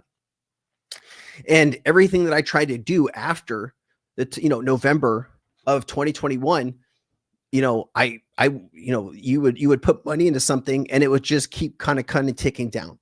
And I didn't know enough when I first got into the crypto market to realize that this bear market was going to come and everything was going to drop 80 to 90%. Right. I just, you know, I didn't know. I didn't know enough. Right. I wasn't, if I could go back in time, I would re-educate myself on bear markets and really understand, you know, what could happen here. Now, there's some people, like, I think even some people in the XRP, you know, ecosystem that believe that we're entering a super cycle where we're getting rid of 4-year cycles. We're just not going to, you know, we're just going to go up indefinitely. We're never going to come back down. Okay. And so you start to wonder, like, is this right? Is this the cycle? Right. Or is it going to be next cycle? You know, it's very difficult to kind of figure out where you're going to be. And so, like, come the end of this year, I'm going to be looking around saying, like, hey, is it, like, do I need to be getting out? Do I need to sell some of my positions here and then try to buy these positions back when the market adjusts? Okay. That's like half of the way I'm thinking. Now, the other half of the way is thinking is, like, maybe I'll sell half, or I'll sell 40%, or I'll sell 60%, and I'll leave the rest just in case we do go into this mega cycle. Now, you know, people use regulation as part of their argument for this mega cycle, but really, you've had regulation in other parts of the world already. The United States, yes, we are passing regulation here, but it doesn't, like, all of this won't go into full effect for like another year and a half. So, you know, what happens in 2026? Now, if you listen to Raoul Paul, very smart guy, right? The guy's made, I don't even know how much money the guy's made, hundreds of millions of dollars, maybe even more. He says that by 2033, the crypto market will grow to 100 trillion, right? We're at 4 trillion now, 100 trillion. So you start to wonder, like, is that all going to happen, you know, in this next cycle? Is that all going to, is part of that going to be in this cycle, right? And you're starting to kind of piece together what that guy's saying. And so I think this cycle you could see like 10 trillion, 12 trillion, but I don't think we're going to 50 trillion or something crazy in this cycle. I don't think there's enough demand. I don't think there's enough liquidity yet that's going to enter these markets, right? Because some of these institutions are waiting for clarity. They're waiting for these laws, and now they are getting some of the clarity from, the SEC, the CFTC, the OCC, the Federal Reserve, the FDIC, and they're all saying it's okay to use crypto, it's okay to touch it. But I think like some of these banks want a law on the books that they can say, hey, because I think what some people worry about is, Trump's term is from 24 to 28, right? Who takes over after Trump? Are Republicans going to put somebody there that is going to be as popular as Trump is?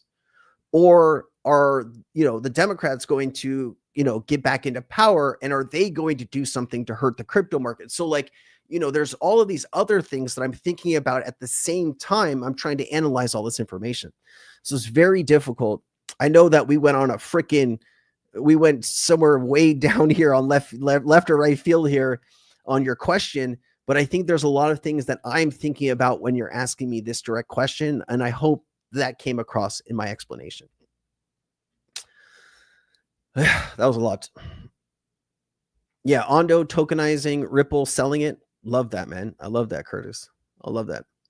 Circle involved with Zebec. Has Circle announced it publicly? I know Zebec announced it. Let me look. Has Circle announced? If so, what was said? Let me look here.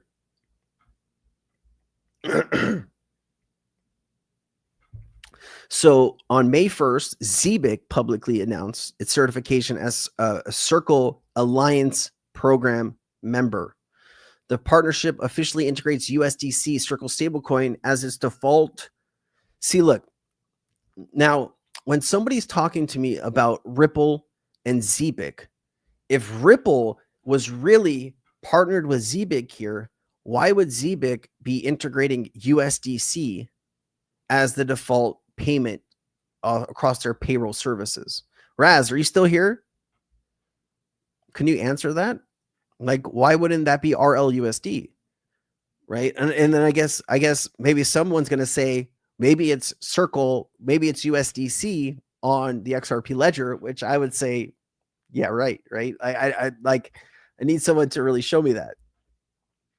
Circle Ventures, one of the earliest backers. USDC powers our entire blockchain suite of products, Zebec. So yeah, so like, how is Ripple going to be involved with Zebec if everything is Circle? That is a really good question that has now just come up. Phil, thank you for getting us involved in this conversation. I think someone would need to explain this for me. What Ripple has to gain by partnering with Zebec if they're going to be using Circle for everything. The Daily Pulse, sir, give me your thoughts on earning yield on XRP on more markets. The new platform just launched. So Daily Pulse, I interviewed recently one of the founders of More Markets. I don't know if you saw that interview. Let me bring that up for you, my friend. I would go watch this. They sound very impressive. It sounds like they have a lot to offer. Let me see here. Right here. This interview right here. Go take a look at that interview. They look like a very legitimate company. Obviously, like, I don't know these people personally. So, obviously anytime you give your XRP to somebody else for yield, there's always risks that come along with that, right? This company could disappear tomorrow. Like, that is a risk, right? And we've seen that. I've seen that a lot in the crypto space, right? You stake something, you come back, thinking it's still going to be here. Now it's gone. Like, what do you do? There's really nothing that you can do. If the company is not in like the US or not in the UK or something like that, there's very limited things that you can do. And some of these things are put together in countries that, like Russia, North Korea, maybe Pakistan or something like that, where you just have a very limited response. So just be careful. You know. Yo, what's going on? Love, live Theta. You still in Theta? Great to see you, man. Thank you for being here. Appreciate you. Appreciate you. Well, hey, that's what we try to do on this channel. We try to keep it real. No, we were talking about this, right? Sensei, thoughts on SHX and Velo? Also, do you think the 4-year cycle is a thing in the past as we know it? See, like Alan, we were just talking about this. Alan, either you have just incredible timing or I don't know what to tell you, man. Like literally 5 minutes ago, we were just talking about this. I still think we're still in cycles. I still think we're in cycles. I would love to be wrong about that, but like I didn't know enough about 4-year cycles last bull market, and I lost maybe $500,000 because I just my timing was all bad. I left a lot of money on the table, and I don't want to make that same mistake this time. And I think there's a lot of really smart people that think we're still in a 4-year cycle and it's going to continue. Now, look, let me ask you a question. The stock market. Okay. Now a bear market is considered a 20% drop, right? From whatever the price is. If it drops 20% in a certain time period, that's considered a bear market. Okay. Now, if you look at the stock market, which has, $50-60 trillion worth of value, right? They have had I think it's 27 bull markets and 26 bear, it's very close. Let me pull this up. Let me pull this up. Let me show you what I'm talking about.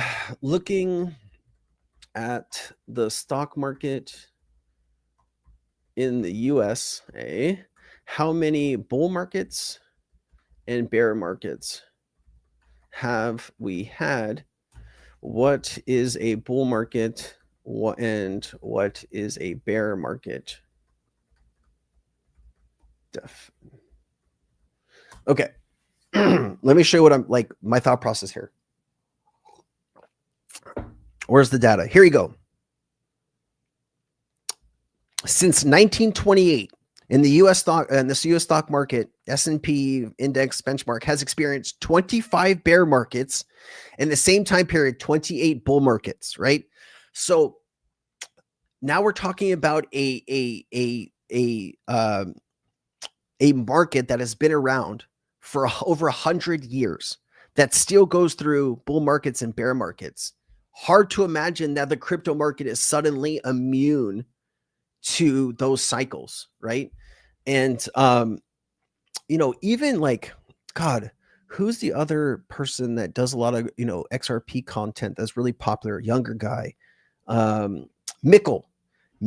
I think I've seen several posts from him, saying that we are not going to experience, we're in some kind of mega cycle or super cycle. I mean, I think time will tell us what we're in, but I'm going to be paying a very close attention towards the end of this year. Now, can regulation in the United States bump us, or adoption bump us, into 2026? Absolutely. But we still need to consider these cycle periods. So thank you, Shane. Thank you. I'd say my voice is better. I'm still kind of getting rid of whatever it is I got. So, but I appreciate you, Shane. Thank you, man. We talked about more markets. We just talked about more markets. Well, it's the videos are scheduled. So if you guys want to know how this works, if people don't realize it, it's not me uploading it. So I pay Cass and Lawrence. Those are the people that edit my content, right? Cass works with Legionnaire, who's my thumbnail designer. Cass, I upload the content into Trello. I put it in the Google Drive, put it into Trello. Cass, I get offline maybe 5 or 6 o'clock, right? Because I have dinner and then I spend time with my wife. We watch a show. We're watching The Bear right now, which is pretty good. And I just need to unplug because I've been going since 6 in the morning, right? I'm going for 12 hours usually, and I kind of hit a period where I just kind of crash. And so you know, when I jump off, Cass is now waking up at about 5 or 6 o'clock my time, and then he starts to edit the content that I've made for that day for the next day. Now there is content that I want to get out the same day, and so sometimes when that happens, Lawrence will get that content if Cass is sleeping. But yeah, the Cass and Lawrence are the ones who are posting the content. I kind of, you know, given them the authority to do titles and thumbnails, and some of the stuff, like, you know, they posted, like, I'm like, hey, you know, this is, you need to change this, and some of the stuff, like, I'll change myself. But I've given them a lot of leeway since they've been with me for so many years. Next cycle, in my opinion, I see Curtis, like that's what I think, right? That's what I think too, man. Like, I think that we're gonna hit a ceiling over the next 6 months, and then things are gonna kind of come back down. They might not go down to where they were in 2022 or 2023, but I do think we're gonna have that adjustment period. And like, I think people that think we're in some mega cycle, I think that's next cycle personally for me. But let's see here. You think cycles will end with tokenization becomes more broad? Like, that is a real possibility. Absolutely. Like, it's hard to imagine, like, you start to tokenize the stock market, the bond market, the derivative market, the debt market, the real estate market, and every other market that has extreme value. It's hard to imagine when you tokenize that value and start bringing that over the next, you know, 5 to 10 years, how that will play a role into this. I don't think we've ever seen this, right? So it's very hard to like go back in history and say, hey, you know, we had this technology back in like the 60s, and we went through this cycle, and this was the result, right? And so it's very difficult. You have to just take in the data that you can look at right now and make an assumption or a guess. That's pretty much what we're doing here. And, you know, I think the people that don't think 4-year cycles are a thing, I think are the people that might end up, you know, getting hurt the most if you're not prepared for it, at least. Let's see here. Sensei, do you think that by 2030 regular banks are going to be obsolete? I think some banks feel that they could be, but, you know, banks have been here through the Great Depression, and, you know, some really, like, I wish I could name, you know, a bunch of different things that have happened, but like, I just don't put much time into thinking about this other than this question that you just asked me. I have to imagine that some of the biggest banks like JP Morgan, Citibank, HSBC, like some of these banks understand what's coming, right? They pay, you know, tens of millions of dollars to employ really smart people that tell them what's coming. And the people that run these banks, like Jamie Dimon and you know, a bunch of other people, Brian Monahan, Bank of America, these people are not stupid. These people are very, very brilliant, like genius people. And to think that these people are not planning for everything, I think people are underestimating that. Now, do I think some banks won't make the change? Some banks will fail? Absolutely. But I do think banks will continue to be banks.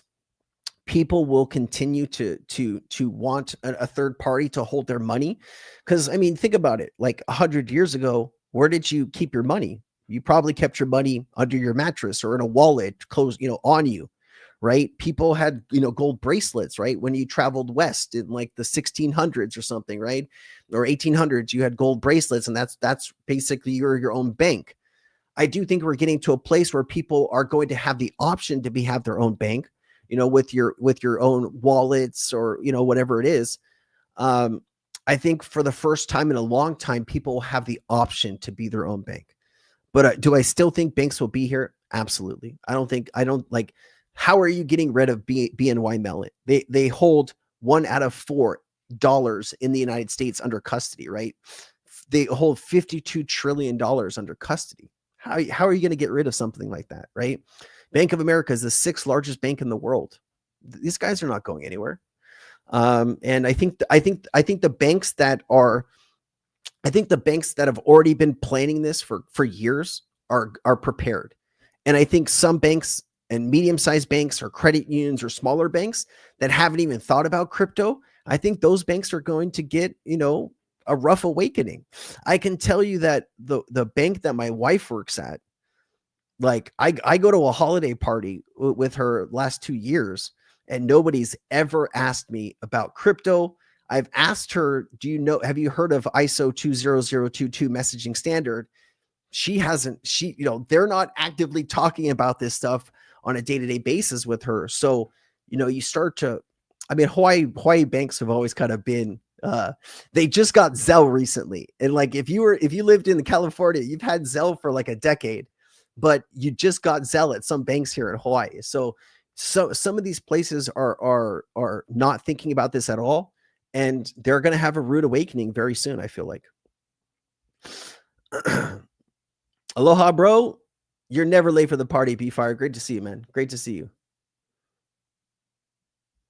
Circle even ISO compliant? Ooh, that is a great question. I just did a video on this. I don't know if it's out yet.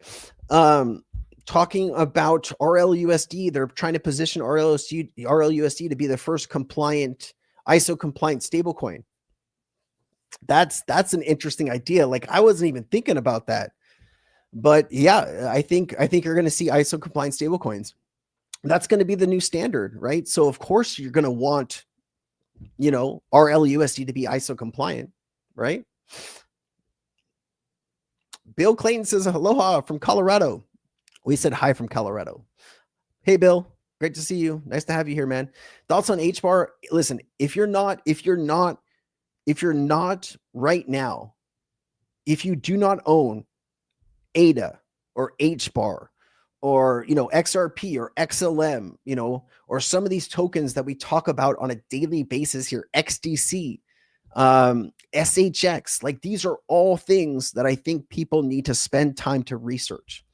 Like everything I just mentioned to you, I have bought recently I've bought in the last 30 days. I bought all of those cryptos I just mentioned, even recently, even at the prices that we're seeing right now. I'm still buying these tokens with every available extra dollar I have.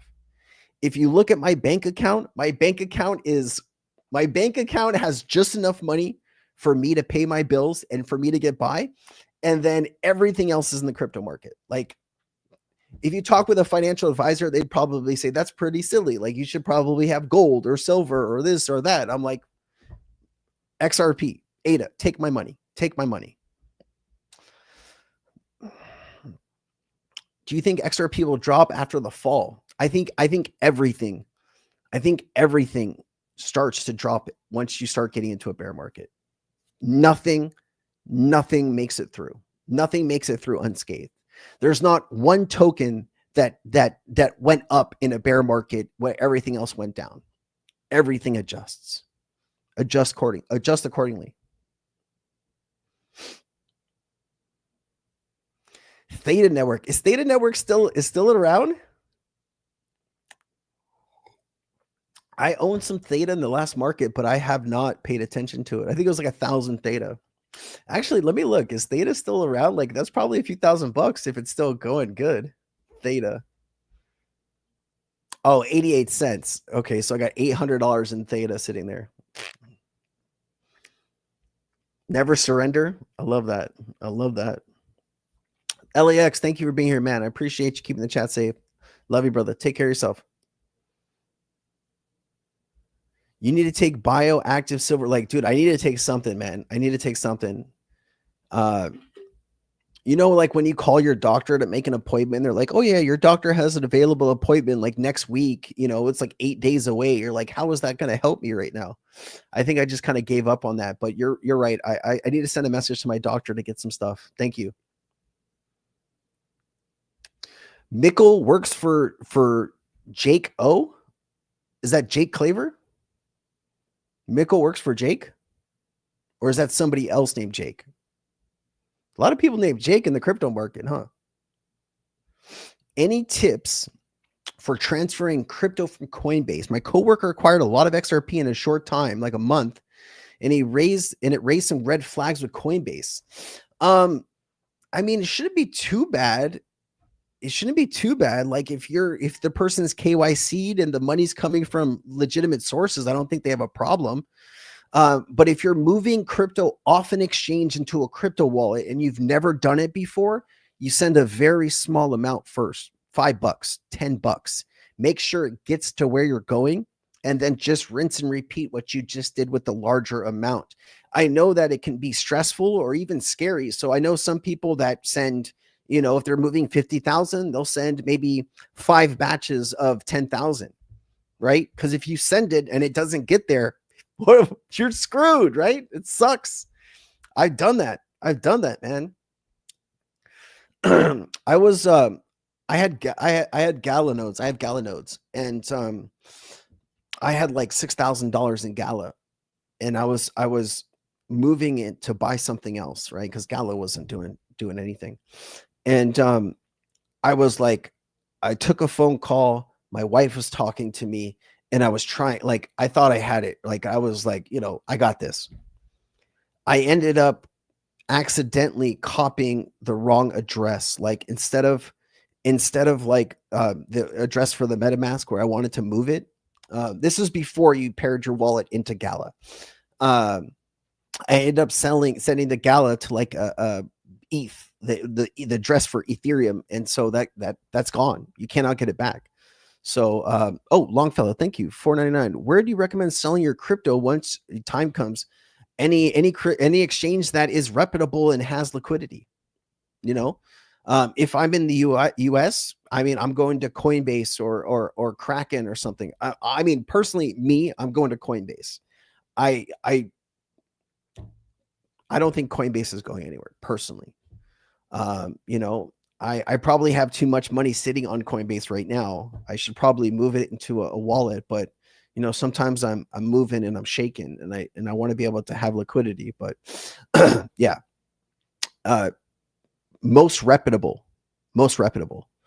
You don't want to move your crypto to like a off-brand exchange that nobody uses too much, because if you move too much, they might say, hey, we want to KYC you, or send us your documents, and they hold your money. And I've heard some horror stories from people not getting their money back. So just be very, very careful. Man, I feel you on the hot tea, bro. I got the ginger, and I got the lemon and ginger tea in the cabinet, bro, ready to tick off, man.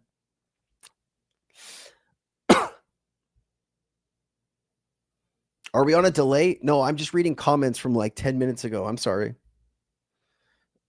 People, it says 960 people, 789 on X and 171 on YouTube. And so I'm answering comments from a few minutes ago. I, apologize. Shouldn't be any delay.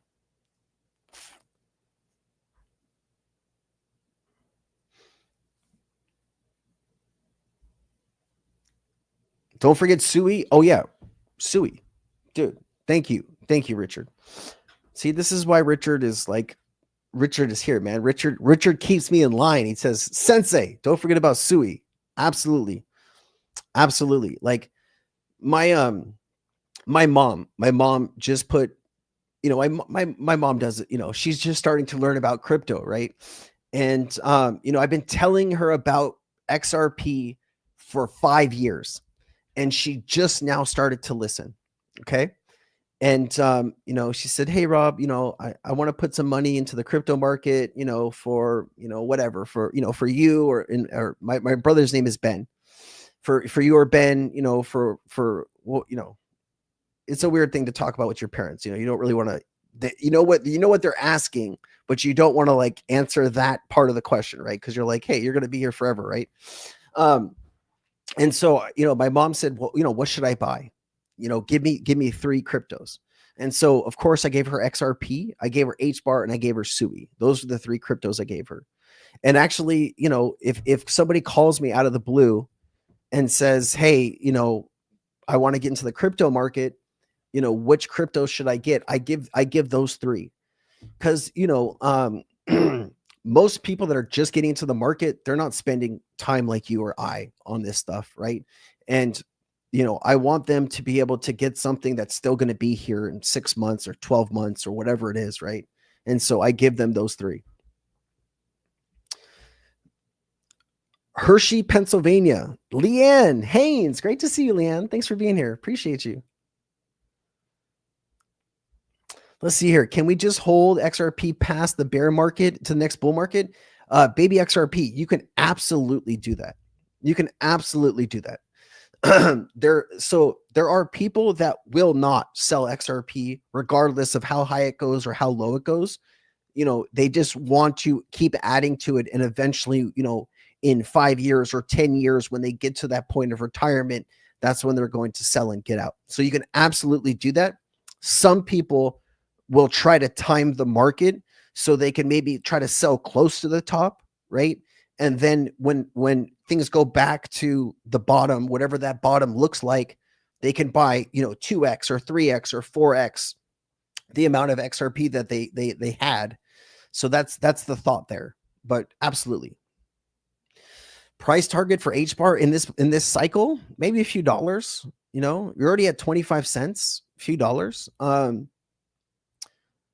I think like HBAR eventually, with all of those partnerships and the use cases, and you know, I think HBAR could be one of those assets that a lot of tokenized value winds up on, and you know, for the long haul.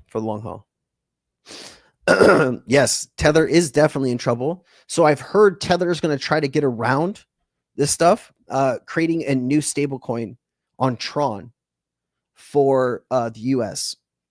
That's what I've heard. I mean, I haven't seen it yet, but Tether is at a D.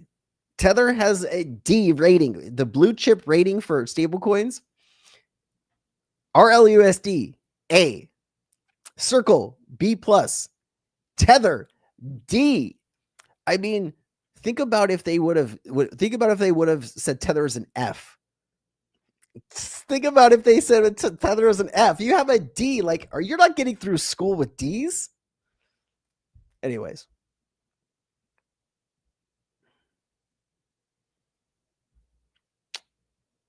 This will help you, Sensei. What Bill, what is it? Oh, this Colloidal silver. Is this like, this is going to help me financially, or this is going to help me not be sick anymore? Because I mean, I could use both, but I mean, like right now, I could help not being sick anymore.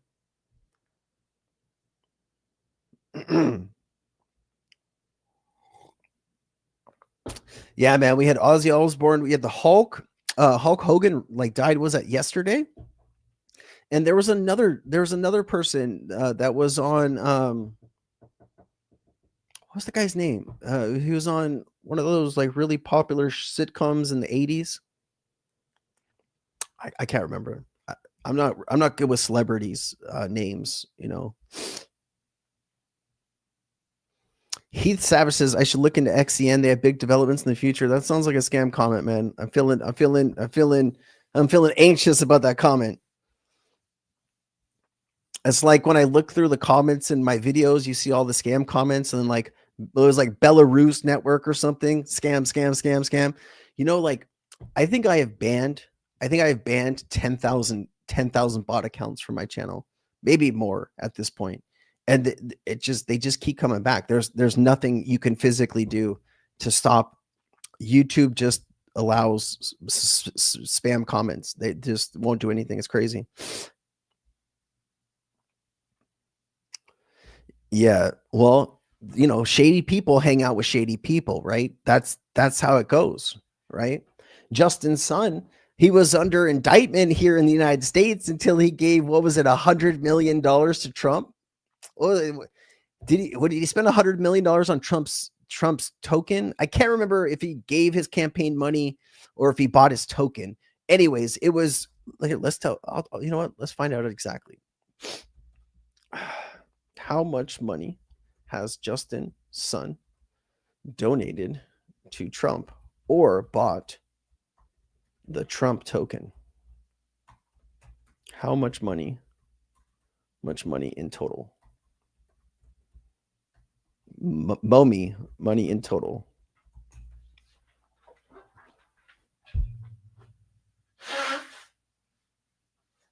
I mean, shit, people are buying pardons, right? Okay, here, Sun invested, here you go. Sun invested $30 million into World Liberty Financial, Trump-backed crypto project. Later was supplemented with another $45 million investment. Most reportedly went directly into Trump's hands, according to filings stating 75% of the revenue went to Trump-affiliated entities.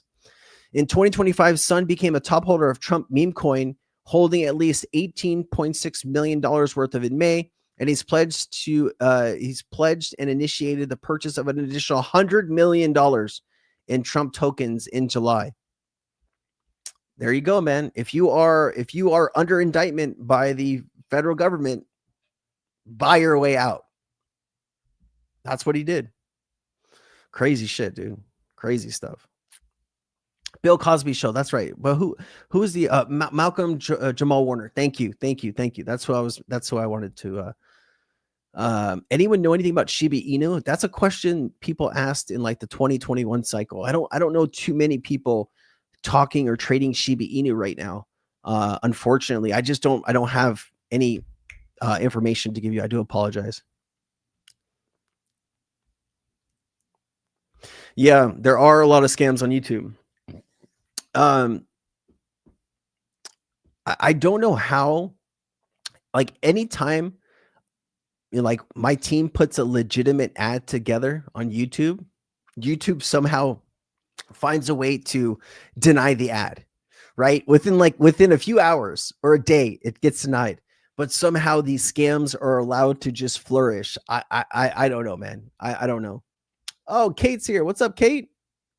All banks in Australia have been glitching all week. I'm crazy excited. I love that, Kate. Thank you for sharing. Happy Days, Fozzie. Is that who it is? Yeah. I was born in 84, so I wasn't watching too much TV in the 80s, and like we didn't have streaming in the 90s. So like, I wasn't at home watching reruns, right? Like, so it's just something that I just missed. It was this is the time. No, I don't. Heath, sorry that I didn't mean to call you scammer. I think like there has been people that have come in the chat that have talked about XCN because like it's not Onyx anymore, right? JP Morgan changed the name to Knixies. And so there has been a lot of scams that have the same thing. And so that's the reason my brain went automatically there. But I've seen you in the chat before. I know you're not a scammer. I apologize.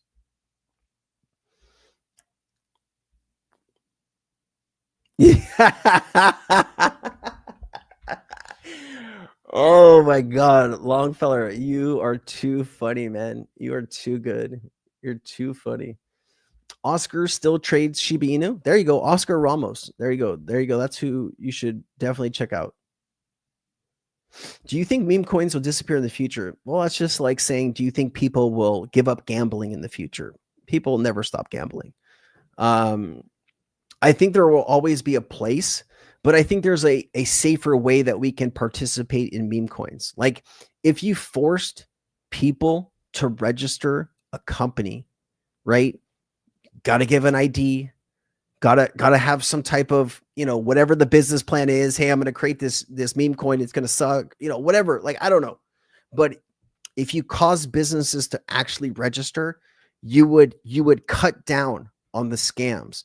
But since any, Tom, Dick, Harry, Sabrina, any person anywhere can launch a meme coin in 10 seconds, with their intention to scam other people, that is messed up.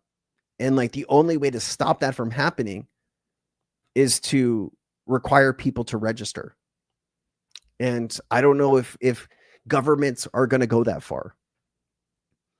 Don't get Dave Portnoy. You're so funny. I report to scams every time I see them. Usually the one that looks like Ripple offering to, like, have you seen the one with like the AI Brad Garlinghouse?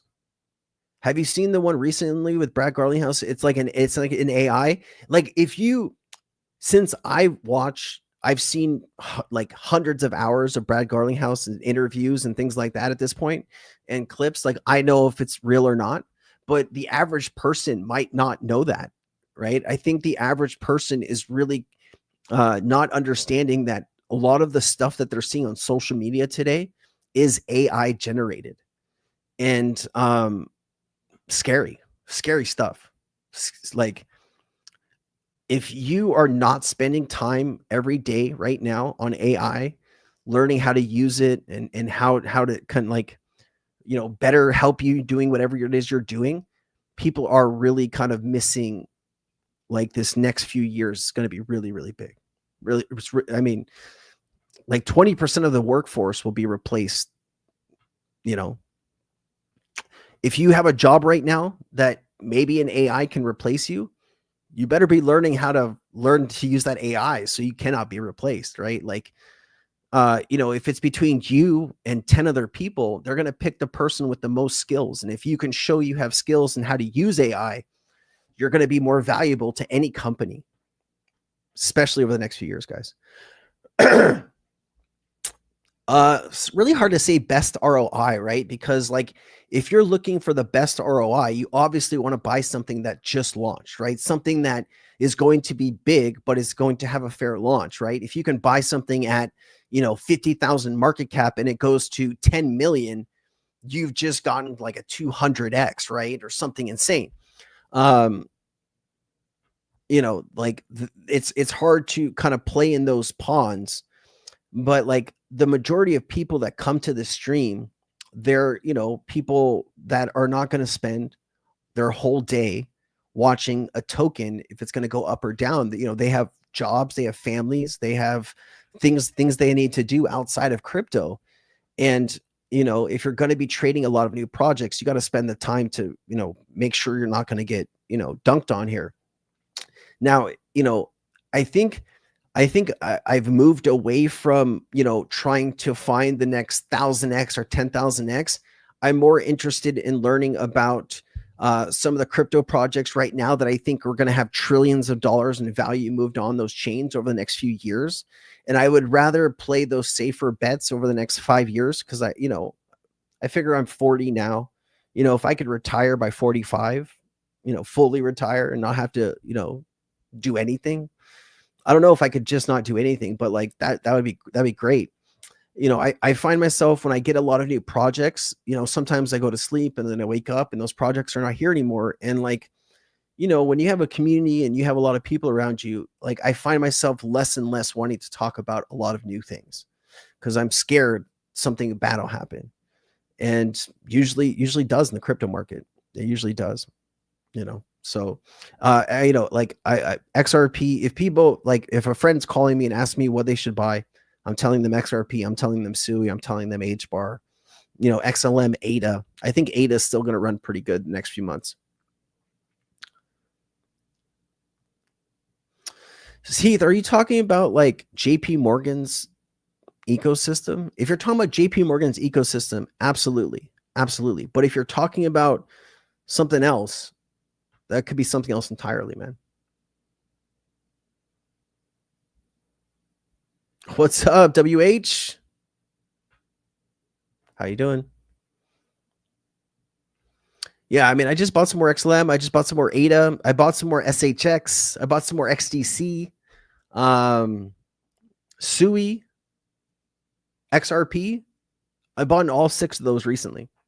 Like, maybe like $40,000, $50,000 worth spread across a few of those. Yeah. Solana is considered a safe bet. I'm just trying to imagine, would you make more money, right, buying Solana today or buying SUI today? And I think there's more opportunity with SUI because it's at a much lower market cap than Solana. And I think SUI is the next Solana personally. So, obviously talk with a financial advisor and all that jazz, do your own research. But yeah, I mean, I'm not buying Solana right now. Like, the time to buy Solana was when it was at $15, like at the end of last year or something, or the middle of last year. I mean, we were talking about Solana when it was like $16, $18. That was the time to buy it. Solana, I still like, I gave a prediction. I think it was like the end of 2023 or the start of 2024 that I thought Solana would be $600 to $800 at the tide of the bull market. It might actually be even a little higher. It might go to like 1,000, but I still think that's probably an accurate prediction. Man, get an ionized foot bath and pull the phlegm out of your lungs. Dude, you just said foot bath. You're making me want to like go check out right now and just like, that sounds nice. I need to have a little TLC time, you know? I think once I hit 100K, I think I'm just gonna, in California, in Menlo Park, there's this massage place. They have like they have like pools. They have like a cold pool and then like a hot tub right next to each other. And so you kind of like you hang out in these, in these spas, you dip yourself in the cold water, the hot water, and then you go have a massage. That was like, we used to do that every month. Like that was the best. I haven't found anything like that here in Hawaii though. Yeah, real world assets. Kate's right on. Buying real world asset projects right now is very, very smart. ISO tokens, very smart. Twin yourself. Yeah, there's a lot of AI projects. Yeah, twin myself. You talk about me, Val. There is a twin of me. I just haven't used it or I haven't posted about it. I guess I should. I don't know, man. What do you do for work, Sensei? This is what I do. This is what I do. This is what I've done for the last 5 years. Crypto every day for the last 5 years. The only time I haven't looked at crypto in the last 5 years is when I went on vacation. I took a vacation. I took a cruise. It left Florida for Europe. And right in the middle of the ocean is when Terra Luna collapsed. It's when Terra Luna collapsed. And I didn't find out about Terra Luna collapsing until like the next day. Because you're in the middle of the ocean. I wasn't watching TV and I didn't have any signal on my phone. Yeah, I lost a lot of money that day. It was a great vacation though. It's a great vacation, but that was rough. Oh man, Chris, I really appreciate that. Thank you so much. Thank you. Thank you so much, man. It means the world to me that you're here. Thank you. Hello. Hey, Margie. Great to see you. How are you? Sui's bullish. Yeah, see, WH knows what's up. WH knows what's up. Let's see here. Terry Z says, Sensei, do you have others here that feel XRP will outdo XLM? I'm thinking about swapping some of my XLM for more XRP. Is that a good idea? So like, any type of financial stuff, Terry, you probably want to talk with like a financial advisor, right? If you're asking for my opinion, right, just know that I'm not a financial advisor and this is just me giving you a random opinion. Okay. I just need to make that clear. XRP has made some pretty big moves already this bull market. XLM has kind of followed suit, but really hasn't had the same kind of breakout that XRP has had. So, if you think the market is going to go to the end of the year and then we're going to have some type of bear market before the next cycle, there are people that believe XLM is the better choice right now. It's hard for me to go against XRP though, because that is what I do full time. I don't really know what's happening with XLM, to give you a side-by-side comparison. Like I don't spend nearly as much time. My life is 90% XRP, maybe 80% XRP, 15% other stuff. Maybe I look at XLM for 30 minutes a month. I really am not the best person to give you, of how this is going to turn out. I think XLM still is going to surprise a lot of people, but it's very difficult. Like, do you sell XLM to buy XRP? Do you go vice versa? I don't know if there's a winning side there. I think both are going to be successful. I think XRP ecosystem has a lot going for itself right now with the EVM sidechain, with the ETFs, right? I think people are underestimating how much that could bring in. You don't have that same demand right now for XLM, right? It's a very difficult question. So I'll give you an example here. 50 grand, I just put in the market. 30 grand went to XRP, 5 grand went to XLM, 5 grand went to SUI, 4 grand went to like ADA, and I think it was like 3 grand or 4 grand went to HBAR. So I'm still buying XRP. I'm still a buyer of XRP at $3 because I still think there's lots to come. Hope that's I hope that helps you. What's my price for Sui this cycle? Hard to say. Like, what's Sui at right now? Hold on. Oh shit, it is 3:04. I need to go walk the dog here soon. Hold on. Sui is let me just pull this up. WH. Sui, look at this, up 400%, man. We have been talking about Sui since it was like 60 or 70 cents. I've been telling people about Sui. 13 billion. I mean, shit. What is Solana at? Solana's at 100 billion.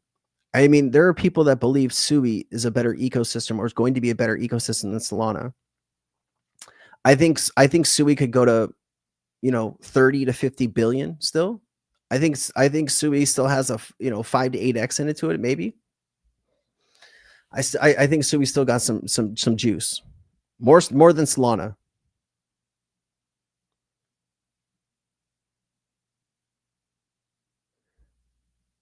Sensei, I like you.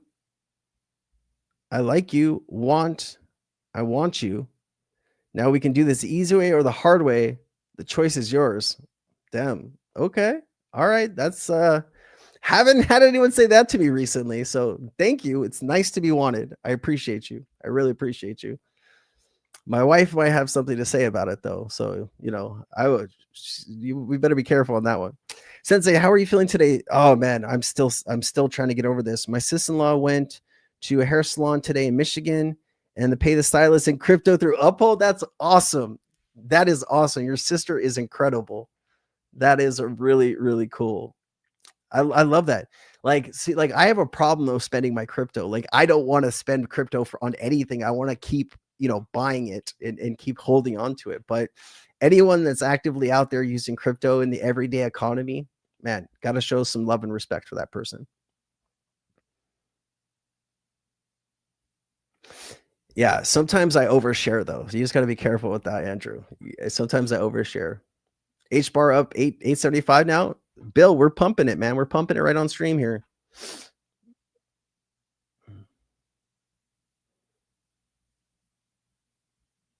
Yeah, Terry. I appreciate your question. And like, the crypto market is a crazy place. And sometimes, you believe something's going to happen and then it doesn't happen the way that you think it might, or that you want it to work out like that. Right. But I think both have a lot to offer, but I think right now, XRP, the demand from institutions right now for XRP is just insane. Like, the ETFs, there's like 10 ETF demand. For Solana, it's like 5, right? So the closest ETF demand right now to XRP is Solana. And so, I don't see too much demand right now for XLM for that. But anyway, all right, guys, listen, I love you. I could sit here for another like an hour talking with you, but it's been 2 hours and 37 minutes. I got to spend some time with my dog. I got to walk her. I got to pick up Tyson from work. Listen, I love spending this time with you. It's an honor. Thank you for letting me into your life and into your home, into your whatever you're doing. Appreciate you. Thank you for being here. Thank you for all your questions. Thank you for helping me learn and helping me grow. I really appreciate that. And let's make some money in this market. Let's have some fun. Let's help each other, and good things will happen in our lives. So thank you so much for the support. We're on our way to 100,000 subscribers. Whew! I'll see you. Have a good weekend. I'll see you on Tuesday, live chat. We'll have an update. Thank you, Ariana. Thank you, LAX. Thank you, Curtis. Thank you, everybody who asked a question, who participated today. I really, really appreciate you. Thank you. Love you guys.